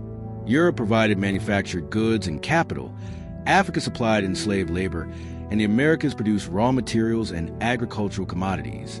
This division of economic roles was maintained through a combination of military force, political control, and systematic manipulation of local power structures that prevented colonized regions from developing independent industrial capabilities. The emergence of this global system also marked the beginning of modern capitalism, as European merchants developed new forms of financial organization, risk management, and commercial coordination that could operate effectively across vast distances and extended time periods. The Atlantic economy required innovations in banking, insurance, credit mechanisms, and corporate governance that would provide the institutional foundation for subsequent industrial development. Triangular trade, Europe, Africa, and America. The triangular trade system represented the organizational framework that structured Atlantic commerce and made possible the systematic integration of 3 continents into a single economic network. While the term triangular trade suggests a simple 3-way exchange, the actual patterns of commerce were far more complex, involving multiple routes, numerous intermediate stops, and sophisticated coordination mechanisms that linked dozens of ports and hundreds of commercial enterprises. The classical triangular trade pattern began with European ships carrying manufactured goods, textiles, firearms, metal tools, alcohol, and luxury items, to African ports, where these commodities were exchanged for enslaved people. The ships then crossed the Atlantic in the notorious Middle Passage, delivering their human cargo to American ports where enslaved Africans were sold to plantation owners. Finally, the ships loaded American products, sugar, tobacco, cotton, coffee, and precious metals, for the return journey to Europe, completing the triangle. However, this simplified description obscures the actual complexity of Atlantic trade networks, which included numerous variations and subsidiary routes. Many European ships engage in bilateral rather than triangular trade, sailing directly between Europe and America or between Europe and Africa. Others follow more complex multi-stop itineraries that might include ports in the Caribbean, South America, North America, and Europe in a single voyage. The system also included extensive inter-American trade, as different colonial regions specialized in different products and exchanged goods among themselves. The success of triangular trade depended on precise timing and coordination, as ships needed to arrive at different ports when specific commodities were available and when demand was highest. This required sophisticated commercial intelligence networks that could track market conditions, weather patterns, and political developments across multiple continents. European merchant houses developed elaborate communication systems using regular packet boats, commercial agents, and local correspondents to maintain current information about trading opportunities and potential problems. The triangular trade system also required extensive financial mechanisms to manage the risks and complexities of intercontinental commerce. Merchants developed innovative forms of credit, insurance, and partnership that could distribute risks among multiple investors while providing sufficient capital for large-scale operations. These financial innovations included marine insurance, letters of credit, joint stock companies, and commodity futures contracts that would become fundamental features of modern commercial systems. The slave trade and Atlantic slavery. The forced migration of approximately 12 million Africans to the Americas between 1550 and 1750 represents one of the largest and most systematic population movements in human history, fundamentally shaping the demographic, cultural, and economic development of the Atlantic world. The slave trade was not merely an unfortunate byproduct of Atlantic commerce, but rather its essential foundation, providing the labor force that made possible production of commodities that generated the wealth that financed further expansion of the system. The organization of the slave trade required extensive commercial and military infrastructure, including fortified trading posts along the African coast, specialized slave ships designed to transport human cargo, and established networks of African intermediaries who captured and delivered enslaved people to European traders. European merchants rarely ventured into the African interior, but instead established trading relationships with African rulers and merchants who controlled the supply of enslaved people. The African slave trade built upon existing systems of slavery and warfare within Africa, but European demand transformed these local practices into an industrial-scale operation that devastated entire regions of the continent. African societies became increasingly militarized as different groups competed to capture slaves for sale to Europeans, leading to widespread warfare and social disruption. The demographic impact was catastrophic, as millions of people in their prime productive years were removed from African societies, weakening social structures and economic development. The Middle Passage, the oceanic transport of enslaved Africans to America, subjected millions of people to conditions of almost unimaginable brutality and degradation. Enslaved people were packed into slave ships under conditions designed to maximize profits rather than human welfare, with mortality rates often exceeding 20% during the Atlantic crossing. Those who survived the passage faced further ordeals of sale, separation from family members, and adaptation to harsh working conditions in unfamiliar environments. The economic impact of the slave trade extended far beyond the immediate profits from buying and selling human beings. The availability of enslaved labor made possible the development of large-scale plantation agriculture that produced the commodities that drove Atlantic commerce, the wealth generated by slave labor financed industrial development in Europe, urban growth in American ports, and expansion of global trade networks that connected all continents. American plantations, sugar, tobacco, and cotton. The plantation system that developed in the Americas represented a revolutionary form of agricultural organization designed to produce tropical and subtropical commodities for European markets using enslaved African labor. These plantations were not simply large farms, but rather industrial enterprises that combined agricultural production with processing, transportation, and marketing functions in integrated operations that maximize efficiency and profits. Sugar plantations, particularly in Brazil and the Caribbean, became the most profitable and influential sector of the American economy during this period. Sugar production required intensive labor inputs and sophisticated processing technology, making it ideally suited to the plantation system. The combination of favorable climate, abundant land, and enslaved labor allowed American sugar producers to dominate global markets and generate unprecedented profits for plantation owners and European merchants.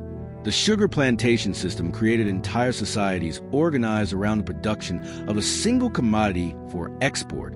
Islands like Barbados and Jamaica became virtual sugar factories, with the majority of land devoted to cane cultivation and the majority of the population consisting of enslaved Africans working under brutal conditions. The profits from sugar were so enormous that plantation owners could afford to import food and other necessities rather than diversifying their agricultural production. Tobacco plantations, centered in Virginia and Maryland, represented a different model of plantation agriculture that relied on somewhat less intensive labor inputs, but required sophisticated knowledge of cultivation and processing techniques.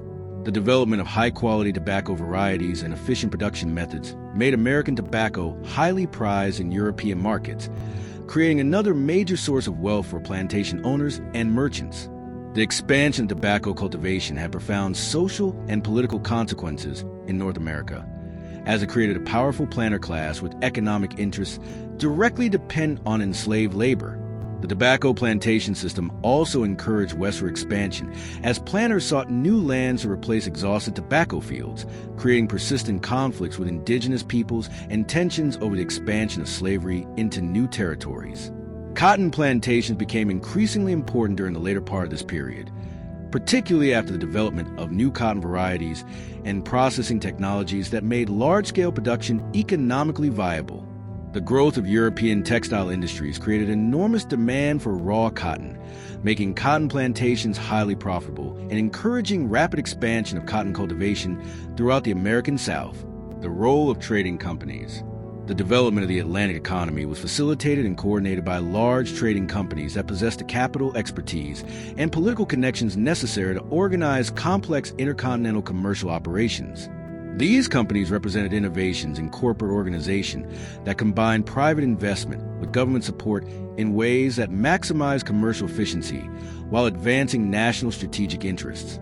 The Dutch West India Company, established in 1621, pioneered many of the organizational and operational methods that would characterize Atlantic trading companies. The company was granted monopoly rights over Dutch trade with Africa and America, along with governmental powers that allowed it to wage war, conclude treaties, and establish colonies. This combination of commercial and political authority enabled the company to coordinate complex operations involving slave trading, plantation development, and commodity marketing across multiple continents. The English Royal African Company, chartered in 1660, held a monopoly over the English slave trade for several decades, demonstrating both the profitability of systematic slave trading and the political importance of controlling access to enslaved labor.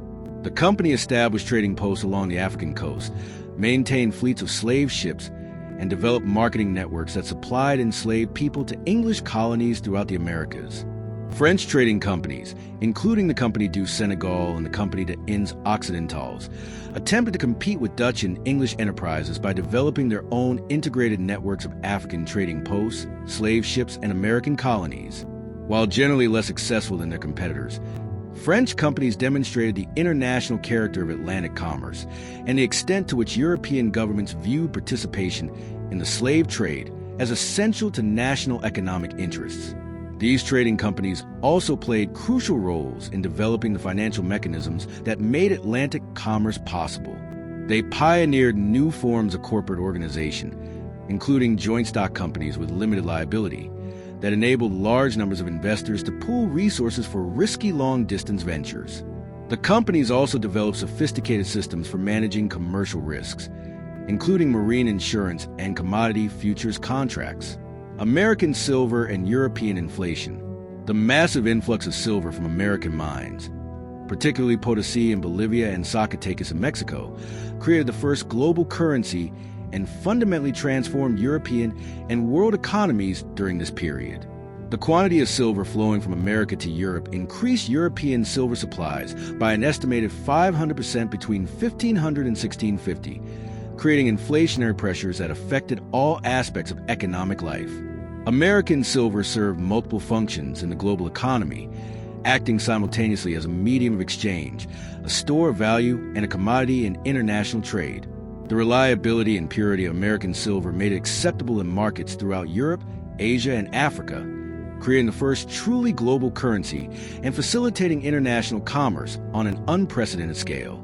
The price revolution that resulted from the influx of American silver had profound social and economic consequences throughout Europe. Inflation rates of 2 to 3% annually, while modest by modern standards, represented dramatic changes in societies accustomed to stable prices over generations. The inflation particularly benefited debtors and harmed creditors, contributing to social tensions and economic instability in many European countries. The flow of American silver to Asia, particularly China, created global trade networks that connected all inhabited continents for the first time in human history. Chinese demand for silver was enormous, as the Chinese government required tax payments in silver, and Chinese merchants preferred silver for large commercial transactions. This demand created a global flow of silver from America to Asia, with European and American merchants serving as intermediaries in this intercontinental exchange. The development of Atlantic ports. The growth of Atlantic commerce created a network of specialized ports that served as crucial nodes in the global trading system, facilitating the exchange of goods, people, and information among continents. These ports developed distinctive characteristics based on their roles in Atlantic trade networks, with some specializing in particular commodities or trade routes, while others served as general commercial centers. European Atlantic ports like Lisbon, Seville, Amsterdam, London, and Bordeaux became major commercial and financial centers, concentrating the wealth generated by Atlantic trade and developing the institutions necessary to coordinate intercontinental commerce. These ports featured extensive dock facilities, warehouses, commercial exchanges, and financial institutions that could handle the complex logistics of global trade. American ports developed different specializations based on their regional economies and trade relationships. Charleston and Savannah became centers for rice and indigo exports, while Newport and New York developed as centers for the slave trade and rum production. These ports also served as cultural melting pots where European, African, and indigenous American influences combined to create distinctive Atlantic world cultures. The development of Atlantic ports created urban centers that differed dramatically from traditional European or American cities, as they were designed primarily to facilitate commerce rather than agricultural production or manufacturing. These ports featured cosmopolitan populations, sophisticated commercial institutions, and cultural diversity that reflected their roles as nodes in global trade networks, establishing patterns of urban development that would influence city growth throughout the modern period. Chapter 10: Pacific Exploration, 1650 to 1800, The Last Ocean. The systematic exploration of the Pacific Ocean between 1650 and 1800 represented the final phase of the Age of Discovery, as European navigators completed the mapping of the world's largest ocean and established contact with the last major regions of human habitation that had remained isolated from global trade networks. This period witnessed a fundamental transformation in the nature of exploration itself, as purely commercial and territorial motivations gave way to scientific inquiry, systematic mapping, and the pursuit of geographical knowledge for its own sake. The Pacific exploration era also marked the beginning of modern scientific methodology in geography, navigation, and natural history, establishing patterns of research and documentation that would influence scientific exploration for centuries to come. The Pacific Ocean, covering nearly one-third of the Earth's surface and containing thousands of islands scattered across vast distances, presented challenges that differed fundamentally from those encountered in earlier Atlantic and Indian Ocean exploration. The ocean's immense size, unpredictable weather patterns, and the difficulty of determining longitude in mid-ocean made Pacific navigation extraordinarily dangerous and technically demanding. Success required not only exceptional seamanship, but also advances in navigational instruments, cartographic techniques, and provisioning methods that could sustain expeditions during months of oceanic travel. The exploration of the Pacific also coincided with the Enlightenment movement in European intellectual life, bringing new scientific approaches to geographical discovery that emphasize systematic observation, accurate measurement, and comprehensive documentation of natural and human phenomena. This scientific revolution in exploration methods transformed voyages from purely commercial or military enterprises into comprehensive research expeditions that advanced human knowledge across multiple disciplines while establishing European claims to newly discovered territories.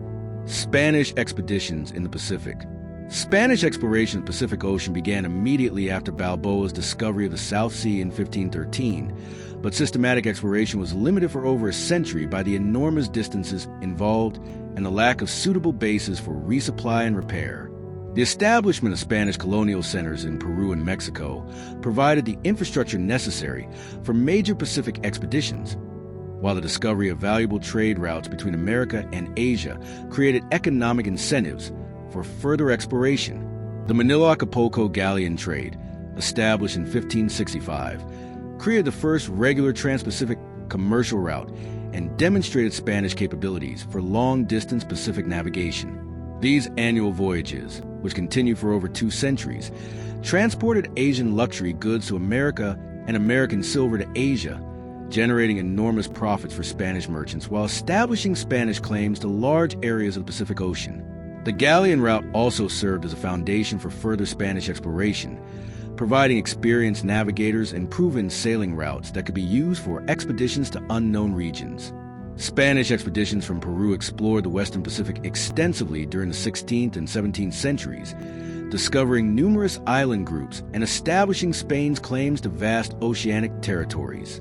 Alvaro de Mendana's voyages, 1567 to 1568 and 1595 to 1596, resulted in the discovery of the Solomon Islands and the Marquesas, while Pedro Fernandez de Quiros and Luis Vaz de Torres explored the New Hebrides, Vanuatu, and established Spanish claims to Australia and New Guinea. These expeditions demonstrated Spanish determination to extend their American empire across the Pacific while searching for the legendary Terra Australis that geographers believe must exist in the southern hemisphere. The Spanish approach to Pacific exploration was characterized by ambitious geographical objectives, combined with inadequate preparation and support. Many Spanish expeditions were undermanned, poorly supplied, and commanded by navigators with insufficient experience in Pacific conditions. The results were often catastrophic, with high mortality rates and frequent failures to achieve primary objectives. However, Spanish expeditions also achieved remarkable geographical discoveries and established territorial claims that would influence Pacific politics for centuries. Spanish exploration activities were also motivated by religious objectives, as Spanish expeditions carried missionaries who sought to convert Pacific Islanders to Christianity and establish Catholic communities throughout the region. This missionary activity had profound cultural impacts on Pacific societies, introducing new religious beliefs, social practices, and political structures that would fundamentally alter indigenous ways of life. James Cook and scientific Pacific exploration. The voyages of Captain James Cook, 1768 to 1779, revolutionized Pacific exploration by combining systematic scientific research with comprehensive geographical mapping, establishing new standards for accuracy, documentation, and scientific methodology that would influence exploration worldwide. Cook's 3 Pacific voyages represented the culmination of Enlightenment scientific thinking applied to geographical discovery, demonstrating how careful planning, advanced instruments, and trained observers could achieve far more than traditional exploration methods. Cook's first voyage, 1768 to 1771, was ostensibly organized to observe the transit of Venus from Tahiti, providing astronomical data that would help determine the distance between Earth and the Sun. However, the expedition also carried secret instructions to search for the southern continent and to map previously unexplored regions of the Pacific. The voyage resulted in the first accurate mapping of New Zealand, the first European contact with the eastern coast of Australia, and comprehensive scientific observations of Pacific geography, natural history, and indigenous cultures. The scientific methodology employed during Cook's voyages represented revolutionary advances in exploration techniques. The expeditions carried trained naturalists, astronomers, and artists who systematically documented their discoveries using standardized methods that ensured accuracy and completeness. The expeditions also employed advanced navigational instruments, including chronometers that allowed accurate determination of longitude, making possible precise mapping that had eluded earlier explorers. Cook's second voyage, 1772 to 1775, was designed specifically to resolve the question of the southern continent's existence through systematic exploration of the high southern latitudes. The expedition's circumnavigation of Antarctica proved definitively that no large southern continent existed in temperate latitudes, while also achieving the first crossings of the Antarctic Circle and establishing new records for southern navigation. The voyage also resulted in comprehensive mapping of numerous Pacific island groups and valuable scientific observations of Southern Ocean conditions. The third voyage, 1776 to 1779, focused on searching for the Northwest Passage in the Pacific side, while also completing the mapping of the Pacific Ocean and establishing more accurate charts of known regions. Although the expedition failed to find the Northwest Passage, it resulted in the first European contact with Hawaii, comprehensive mapping of the American Pacific coast, and valuable scientific data about Arctic conditions. Cook's death in Hawaii in 1779 ended one of the most productive careers in exploration history, but his methods and achievements established standards that would guide scientific exploration for generations. Cook's expeditions also demonstrated new approaches to maintaining crew health during long voyages, employing dietary innovations and medical practices that dramatically reduced mortality rates compared to earlier Pacific expeditions. These advances made possible much longer voyages and more comprehensive exploration than had been previously achievable. The discovery of Australia and New Zealand. The European discovery and initial exploration of Australia and New Zealand represented one of the most significant geographical achievements of the Pacific exploration period, revealing the existence of large land masses that had remained completely unknown to European geographers despite centuries of Pacific navigation. These discoveries fundamentally altered European understanding of Pacific geography while establishing the foundation for major colonial settlements that would transform the region's demographic and cultural character. The discovery of Australia occurred gradually through a series of expeditions that revealed different portions of the continent's coastline. Dutch navigators, including Willem Janszoon, 1606, and Dirk Hartog, 1616, made the first documented European contacts with Australian coasts. But these early encounters provided limited geographical information and failed to recognize the continent's true size and significance. The Dutch East India Company sponsored several additional expeditions, most notably Abel Tasman's voyages, 1642 to 1644, which resulted in the discovery of Tasmania and the first European sighting of New Zealand.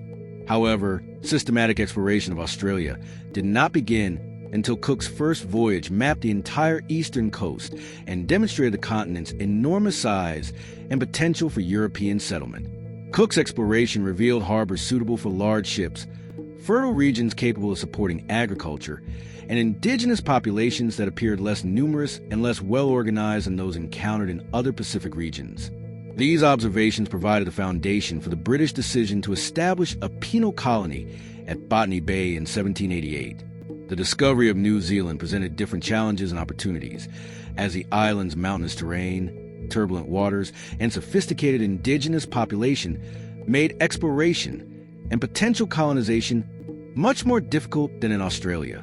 Cook's mapping of New Zealand's coastline revealed the island's complex geography and strategic location, while his encounters with Maori populations demonstrated their advanced social organization and military capabilities.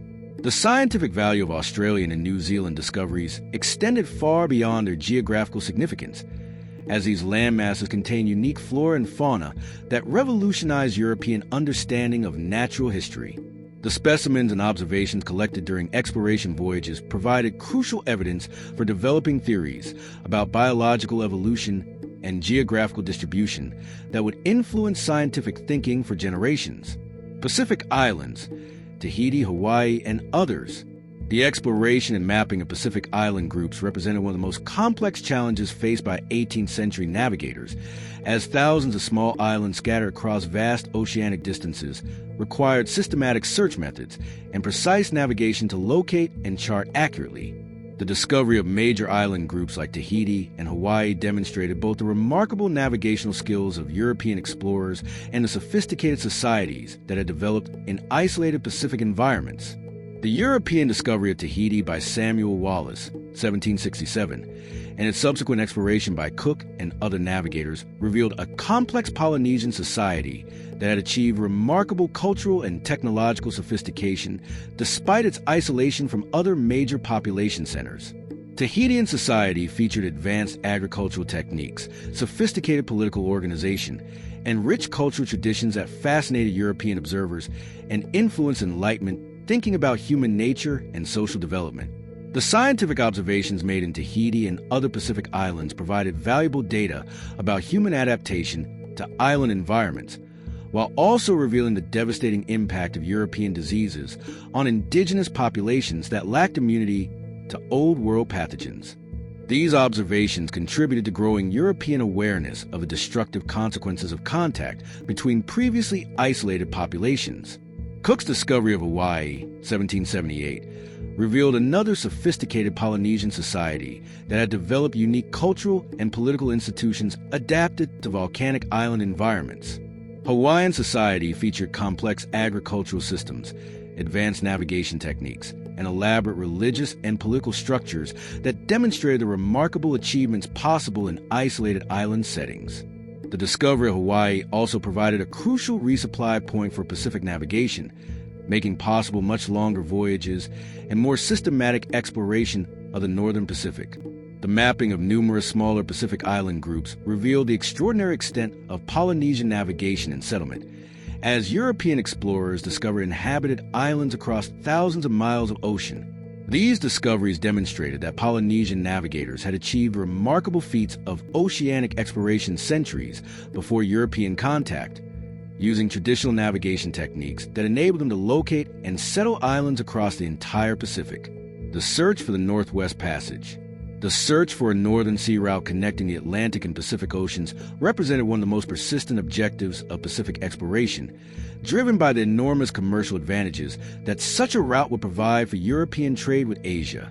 The Northwest Passage search combined geographical curiosity with practical commercial motivations, as European merchants and governments recognized that a northern route would dramatically reduce the time and cost of Asian trade. Spanish, Russian, and British expeditions approached the Northwest Passage problem from different directions, with Spanish expeditions exploring the American Pacific coast northward from Mexico, Russian expeditions exploring southward from Alaska, and British expeditions attempting to navigate westward to the Canadian Arctic. These complementary approaches gradually revealed the complexity of northern geography while demonstrating the extreme difficulties involved in Arctic navigation.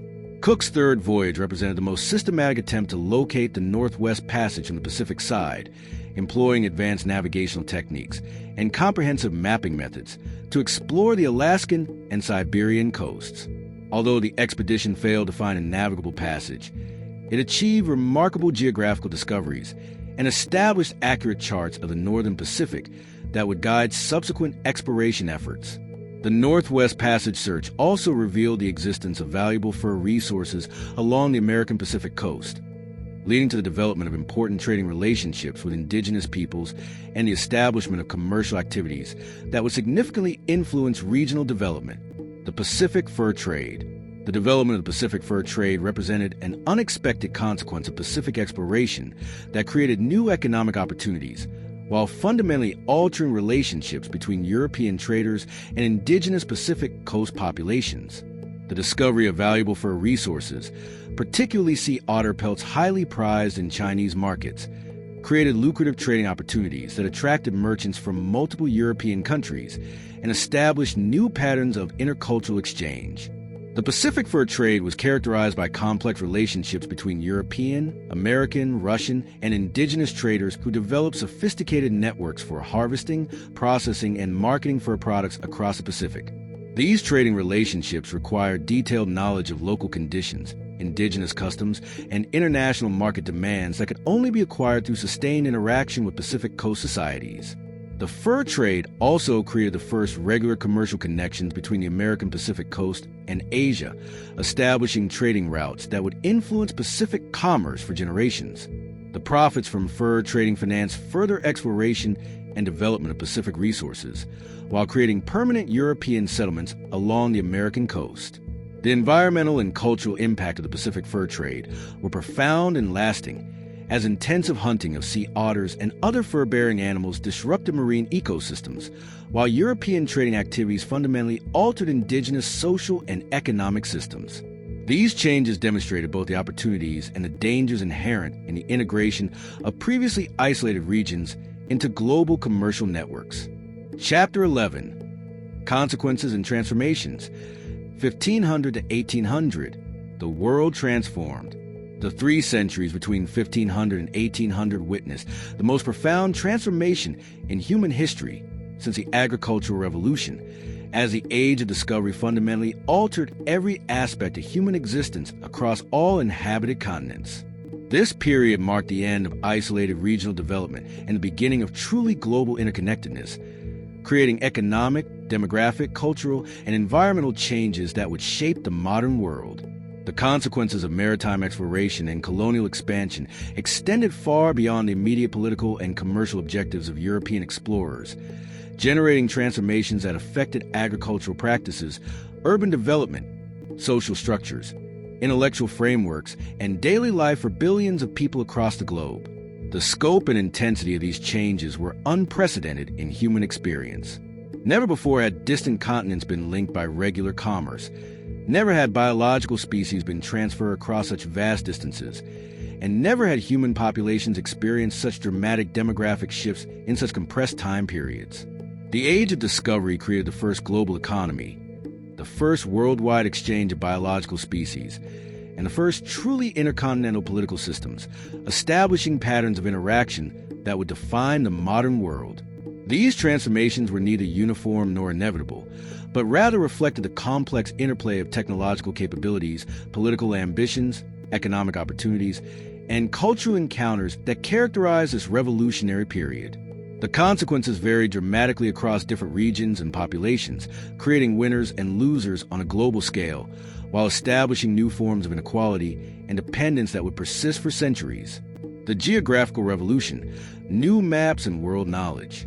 The age of discovery produced a complete revolution in human understanding of the Earth's geography, transforming European concepts of the world from medieval fantasy to modern scientific accuracy within the span of 3 centuries. This geographical revolution was not merely a matter of adding new territories to existing maps, but rather involved fundamental reconceptualization of the planet's size, shape, continental configuration, and oceanic connections. The medieval European worldview, dominated by religious cosmology and classical geographical theories, envisioned a world consisting of 3 connected continents, Europe, Asia, and Africa, surrounded by ocean and populated by mythical creatures in unknown regions. The discoveries of Columbus, Vasco da Gama, Magellan, and countless other explorers systematically demolished these preconceptions, revealing a planet far larger and more complex than anyone had imagined. The mapping revolution began with the earliest voyages of discovery and accelerated throughout the period as European cartographers synthesized information from thousands of expeditions into increasingly accurate representations of global geography. The development of more precise navigational instruments, particularly the chronometer for determining longitude, enabled mapmakers to create charts with unprecedented accuracy and detail. By 1800, European maps accurately depicted the coastlines of all continents and most major islands, representing one of humanity's greatest intellectual achievements. This geographical knowledge revolution had profound practical consequences for navigation, trade, and political planning. Accurate maps enabled more efficient oceanic travel, reducing voyage times and improving safety for both commercial and military expeditions.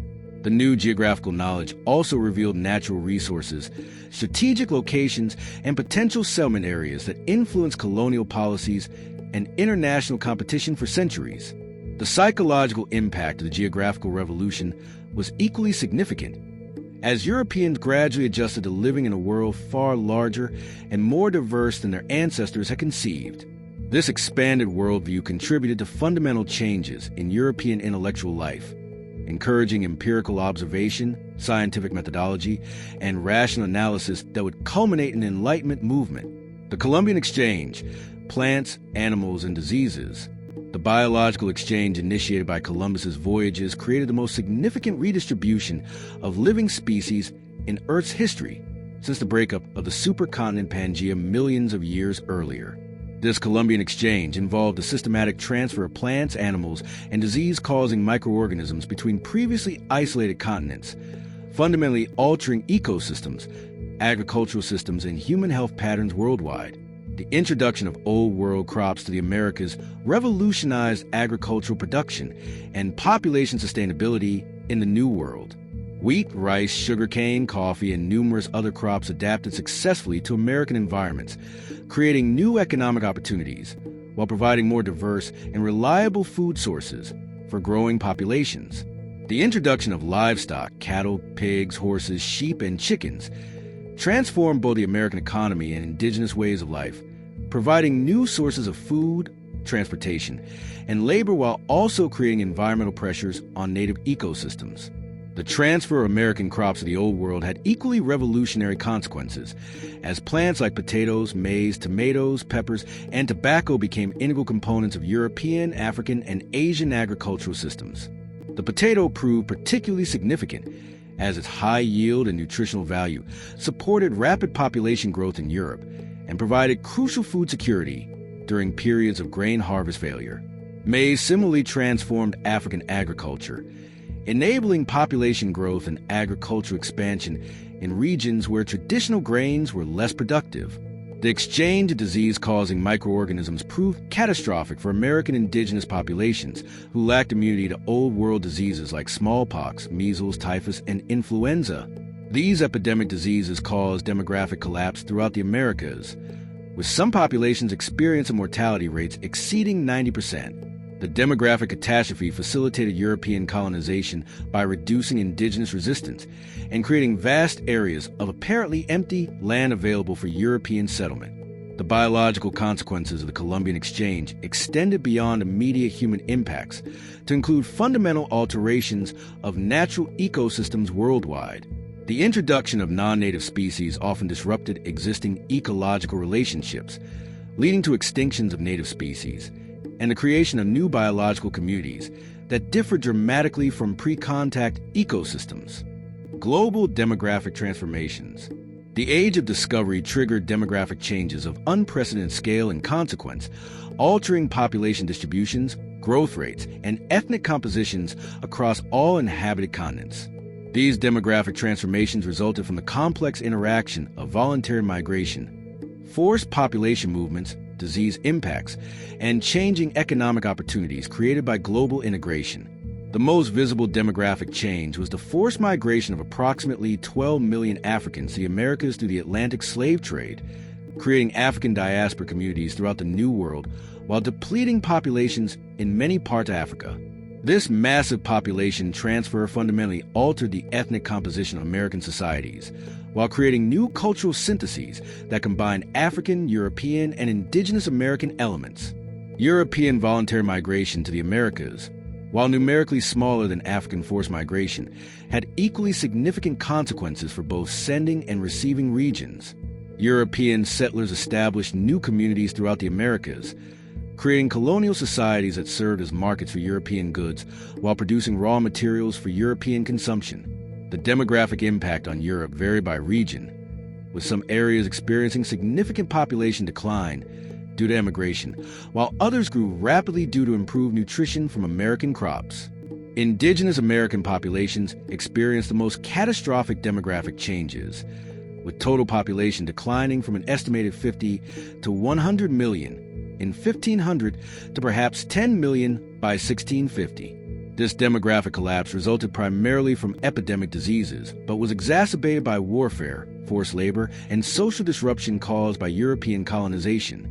The indigenous population recovery that began in the 18th century reflected both biological adaptation to Old World diseases and the development of new survival strategies under colonial conditions.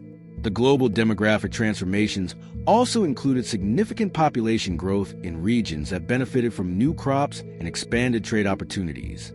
China's population doubled between 1500 and 1800, supported partly by American crops like sweet potatoes and maize that enabled agricultural expansion into previously marginal lands. European populations also grew substantially, reflecting improved nutrition, reduced mortality from disease, and economic opportunities created by global trade. The birth of the world economy. The Age of Discovery created the first truly global economy, linking all inhabited continents in integrated networks of production, exchange, and consumption that operated on scales never before achieved in human history. This world economy was characterized by regional specialization, intercontinental trade flows, and systematic exploitation of geographical advantages that generated wealth on unprecedented scales, while creating new forms of economic dependence and inequality. The foundation of the world economy was the integration of previously separate regional economies through oceanic trade networks that could transport goods efficiently across vast distances. The development of regular shipping routes between Europe, Africa, Asia, and the Americas enabled merchants to coordinate production and marketing activities across multiple continents, creating opportunities for specialization and economies of scale that had been impossible in earlier periods.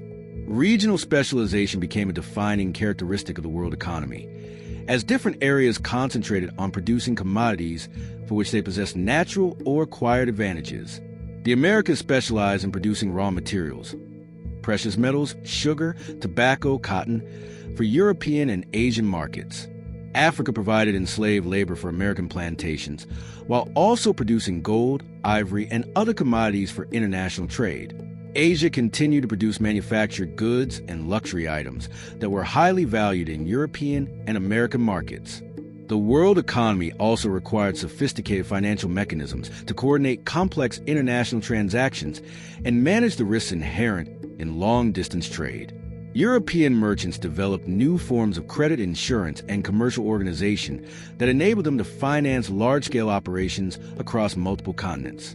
These financial innovations included international banking networks, marine insurance systems, and joint stock companies that would provide the institutional foundation for subsequent industrial development. The creation of the world economy had profound social and political consequences, as different regions became increasingly dependent on international trade for their economic prosperity and social stability. This dependence created vulnerabilities to external economic shocks, while also providing opportunities for rapid economic growth and social mobility that have been unavailable in earlier periods. The price revolution in Europe. The massive influx of American precious metals into Europe created the price revolution, a sustained period of inflation that fundamentally altered European economic and social structures between 1500 and 1650. This inflation, while modest by modern standards, represented a dramatic change in societies accustomed to stable prices over generations, creating winners and losers while facilitating transition from feudal to capitalist economic systems. The primary cause of European inflation was the enormous increase in silver supplies from American mines, particularly Potosí in Bolivia and Zacatecas in Mexico.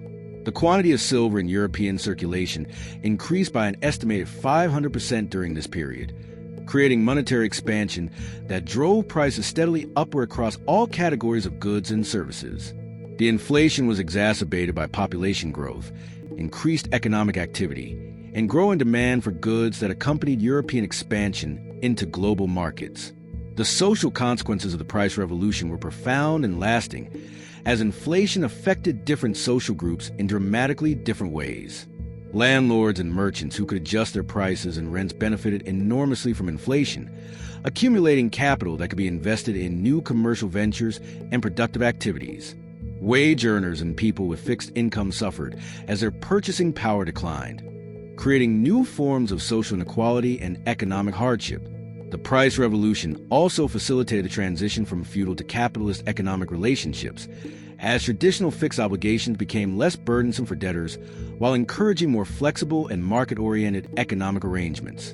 The inflation encouraged investment in productive activities rather than hoarding of precious metals, contributing to economic growth and commercial expansion that characterized the early modern period. The international consequences of European inflation were equally significant, as European merchants used their inflated currency to purchase goods in other regions where prices remained stable, creating advantageous terms of trade that facilitated European economic expansion. The flow of American silver to Asia also created global monetary linkages that connected all major economies in the world's first international monetary system. Social and cultural changes. The Age of Discovery generated social and cultural transformations that touched every aspect of human life, creating new forms of social organization, cultural expression, and individual identity that reflected the increasingly global character of human experience. These changes resulted from the complex interaction of economic opportunities, demographic shifts, technological innovations, and cultural encounters that characterize this revolutionary period. The emergence of global trade networks created new social classes and occupational categories that had not existed in earlier periods. Merchants engaged in intercontinental trade accumulated wealth and social prestige that enabled them to challenge traditional aristocratic dominance, while new categories of skilled workers, navigators, cartographers, colonial administrators, developed distinctive professional identities and social positions. The growth of port cities created cosmopolitan urban environments where people from different continents interacted regularly, creating new forms of cultural synthesis and social organization. The cultural consequences of global integration were equally profound, as exposure to different societies, religions, and ways of life challenged European assumptions about human nature and social organization. The encounter with indigenous American societies contributed to European debates about natural rights, social contracts, and the origins of political authority that would influence Enlightenment thinking and modern democratic theory. The exposure to Asian civilizations revealed the existence of sophisticated societies with different religious and philosophical traditions, encouraging European intellectual curiosity and cultural relativism. The development of colonial societies created new forms of cultural synthesis that combined elements from multiple continents in unprecedented ways. Colonial architecture, cuisine, music, and literature reflected the mixing of European, African, and indigenous American influences that created distinctive cultural expressions. These colonial cultures were characterized by creativity and adaptability, as people from different backgrounds developed new ways of living together in unfamiliar environments. The Age of Discovery also created new forms of individual and collective identity, as people increasingly defined themselves in relation to global rather than purely local or regional contexts. European colonists developed new identities as Americans, Brazilians, or other national categories that reflected their adaptation to new environments and their distance from European origins. Similarly, African diaspora communities created new identities that combined memories of African heritage with adaptations to American conditions, producing distinctive cultural traditions that would influence global culture for centuries to come. Chapter 12, Legacy of the Great Navigations. The modern world is born. The Age of Discovery between 1400 and 1800 represents one of history's most decisive turning points, establishing the foundations of the modern world system and creating patterns of global interaction that continue to shape contemporary international relations, economic structures, and cultural exchanges. The legacy of the Great Navigations extends far beyond the immediate achievements of individual explorers or the territorial gains of European powers, encompassing fundamental transformations in human consciousness, economic organization, technological development, and social structures that would define the trajectory of world history for centuries to come. The profound and lasting impact of this era lies not merely in the geographical discoveries or the establishment of colonial empires, but in the creation of entirely new forms of human organization and interaction that transcended traditional boundaries of space culture, and political authority. The Great Navigations initiated the first truly global age in human history, connecting all inhabited continents in networks of exchange that would grow increasingly complex and comprehensive over time. This revolutionary period established precedents and patterns that would influence virtually every aspect of modern life. The emergence of global capitalism, the development of modern state systems, the creation of international law, the establishment of worldwide communication networks, and the formation of multicultural societies that characterize the contemporary world. Understanding the legacy of the Great Navigations is essential for comprehending how the modern world system emerged and continues to evolve. The formation of modern colonial empires. The Great Navigations created the template for modern colonial empires that would dominate global politics for the next 4 centuries, establishing new forms of political control, economic exploitation, and cultural domination that differed fundamentally from earlier forms of empire. These colonial systems were characterized by their global scope, systematic organization, and integration of territorial control with commercial exploitation in ways that maximize benefits for European metropolitan centers, while creating lasting dependencies in colonized regions. The Spanish and Portuguese empires established the initial models for colonial administration, developing sophisticated bureaucratic systems that could govern vast territories across multiple continents while maintaining communication and control from European capitals thousands of miles away. These imperial systems created new forms of political authority that combined European legal traditions with practical adaptations to local conditions, establishing precedents for colonial governance that would influence subsequent European expansion worldwide. The later colonial empires developed by France, Britain, and the Netherlands refined and systematized the colonial model, creating more efficient methods of economic extraction, while developing more sophisticated techniques of political control and cultural influence. The British Empire, in particular, would perfect the art of indirect rule, governing through local intermediaries while maintaining ultimate control over economic and strategic decisions, a model that would be copied by other European powers and would persist well into the 20th century. These colonial empires also established the institutional foundations for modern international relations, creating diplomatic practices, legal frameworks, and power relationships that would shape global politics long after the end of formal colonialism.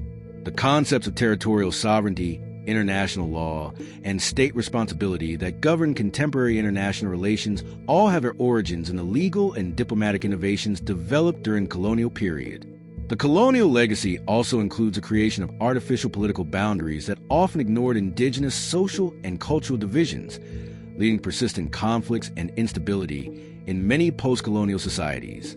The arbitrary nature of colonial borders, drawn primarily to serve European administrative convenience rather than local political realities, continues to influence contemporary conflicts and political challenges in Africa, Asia, and other formerly colonized regions. The development of commercial capitalism. The Great Navigations created the conditions for the emergence of modern commercial capitalism, establishing global markets, international finance systems, and corporate structures that will provide the foundation for subsequent industrial development. The need to organize and finance long-distance trade expeditions encouraged innovations in business organization, risk management, and capital accumulation that would transform European economic structures and create new forms of wealth and power.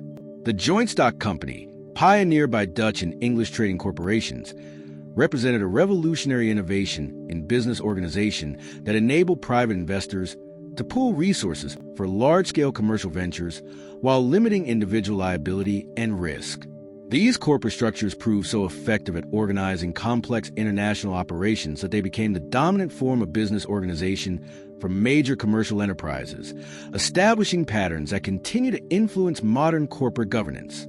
The development of international banking and credit systems necessary to finance global trade created the institutional infrastructure for modern capitalism, including sophisticated mechanisms for currency exchange, commercial insurance, and international payments that enable merchants to coordinate business activities across multiple continents. These financial innovations also created new forms of capital accumulation that could be reinvested in productive activities, establishing the dynamic cycle of investment, production, and reinvestment that characterizes modern capitalist economies. The Great Navigations also established the principle of competitive advantage in international trade, as different regions specialize in producing commodities for which they possess natural or acquired advantages. This specialization created interdependent global markets that rewarded efficiency and innovation while punishing economic backwardness, establishing competitive pressures that would drive technological development and economic growth for centuries. The commercial capitalism that emerged from the Great Navigations also created new social classes and power relationships, as successful merchants accumulated wealth that enabled them to challenge traditional aristocratic dominance and influence political decisions in their favor. The rise of merchant classes in European port cities created new centers of economic and political power that would eventually challenge monarchical authority and contribute to the development of more representative forms of government. The Europeanization of the world.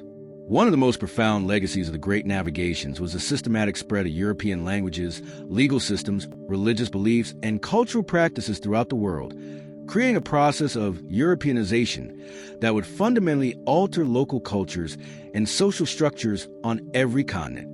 This cultural transformation was not merely the result of European military conquest, but reflected the systematic advantages that European institutions and practices possessed in competitive global environments. The spread of European languages, particularly Spanish, Portuguese, English, and French, created the first truly global languages that could facilitate communication and commerce across vast distances and cultural boundaries. These languages became essential tools for participation in global trade networks, colonial administrations, and international diplomacy, giving native speakers significant advantages while requiring non-Europeans to master foreign linguistic systems to participate fully in global activities. European legal systems were imposed throughout colonial territories, creating new concepts of property rights, commercial law, and political authority that often conflicted with indigenous legal traditions but proved essential for participation in global economic systems.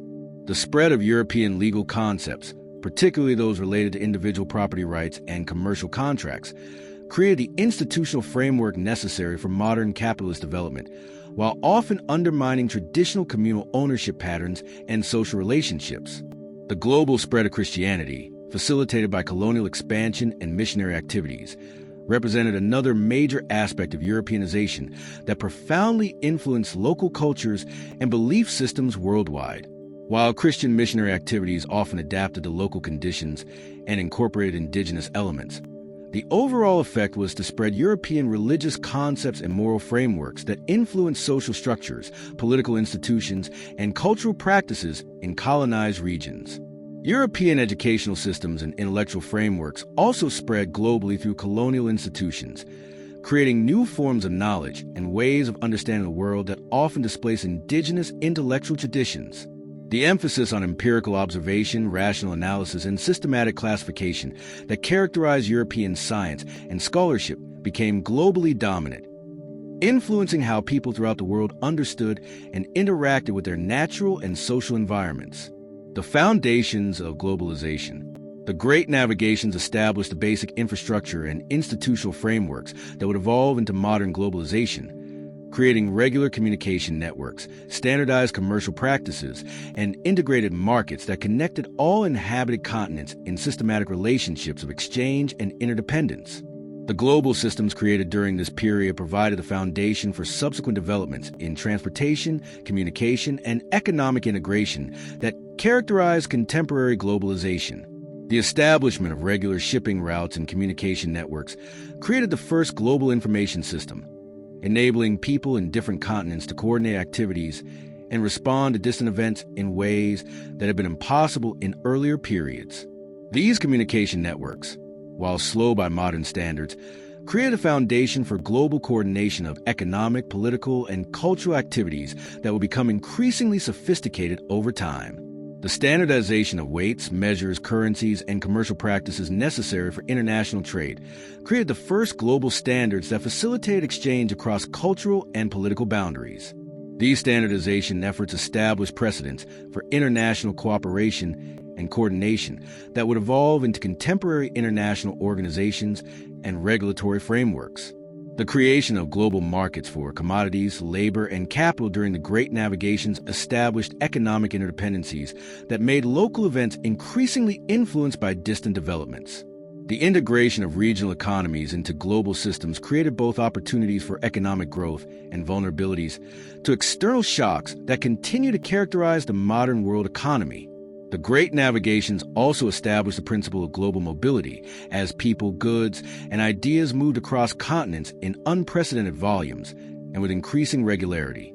This mobility created new forms of cultural mixing and social organization that prefigured the multicultural societies and transnational networks that characterize contemporary globalization. Nautical and cartographic technologies. The technological innovations developed during the Great Navigations revolutionized human capabilities for ocean travel, geographical mapping, and spatial understanding, creating tools and techniques that would influence exploration, commerce, and scientific research for centuries. These technological advances represented not merely improvements in existing capabilities, but fundamental breakthroughs that opened entirely new possibilities for human activity and knowledge.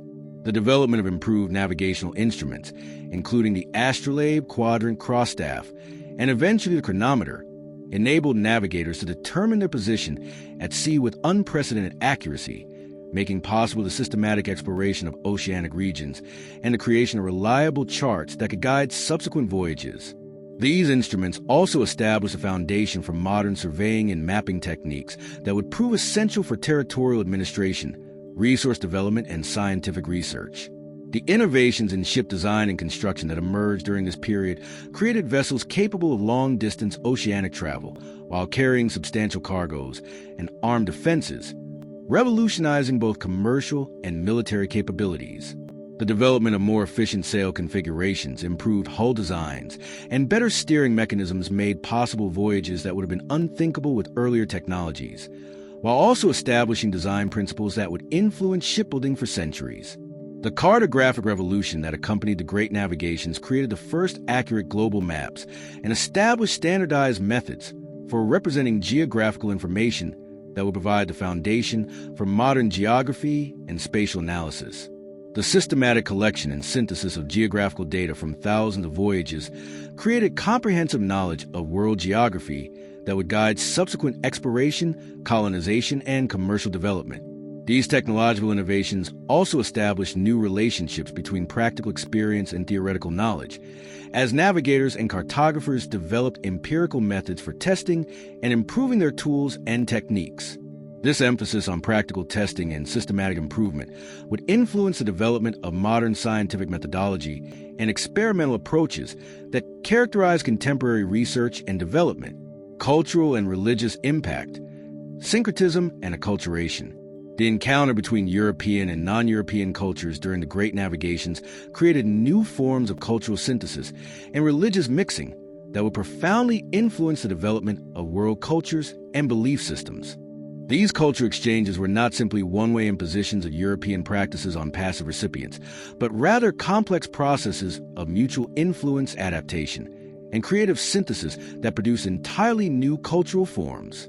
Religious syncretism became a characteristic feature of colonial societies, as indigenous peoples and enslaved Africans adapted European Christian concepts to their own spiritual traditions, creating distinctive religious practices that combined elements from multiple traditions. These syncretic religions, such as Santeria in Cuba, Vodou in Haiti, and various forms of Brazilian candomblé, demonstrated remarkable creativity and resilience while providing spiritual resources for resistance to colonial oppression. Cultural acculturation occurred to varying degrees in different colonial contexts, as indigenous peoples, African slaves, and European colonists adapted to each other's presence and influence.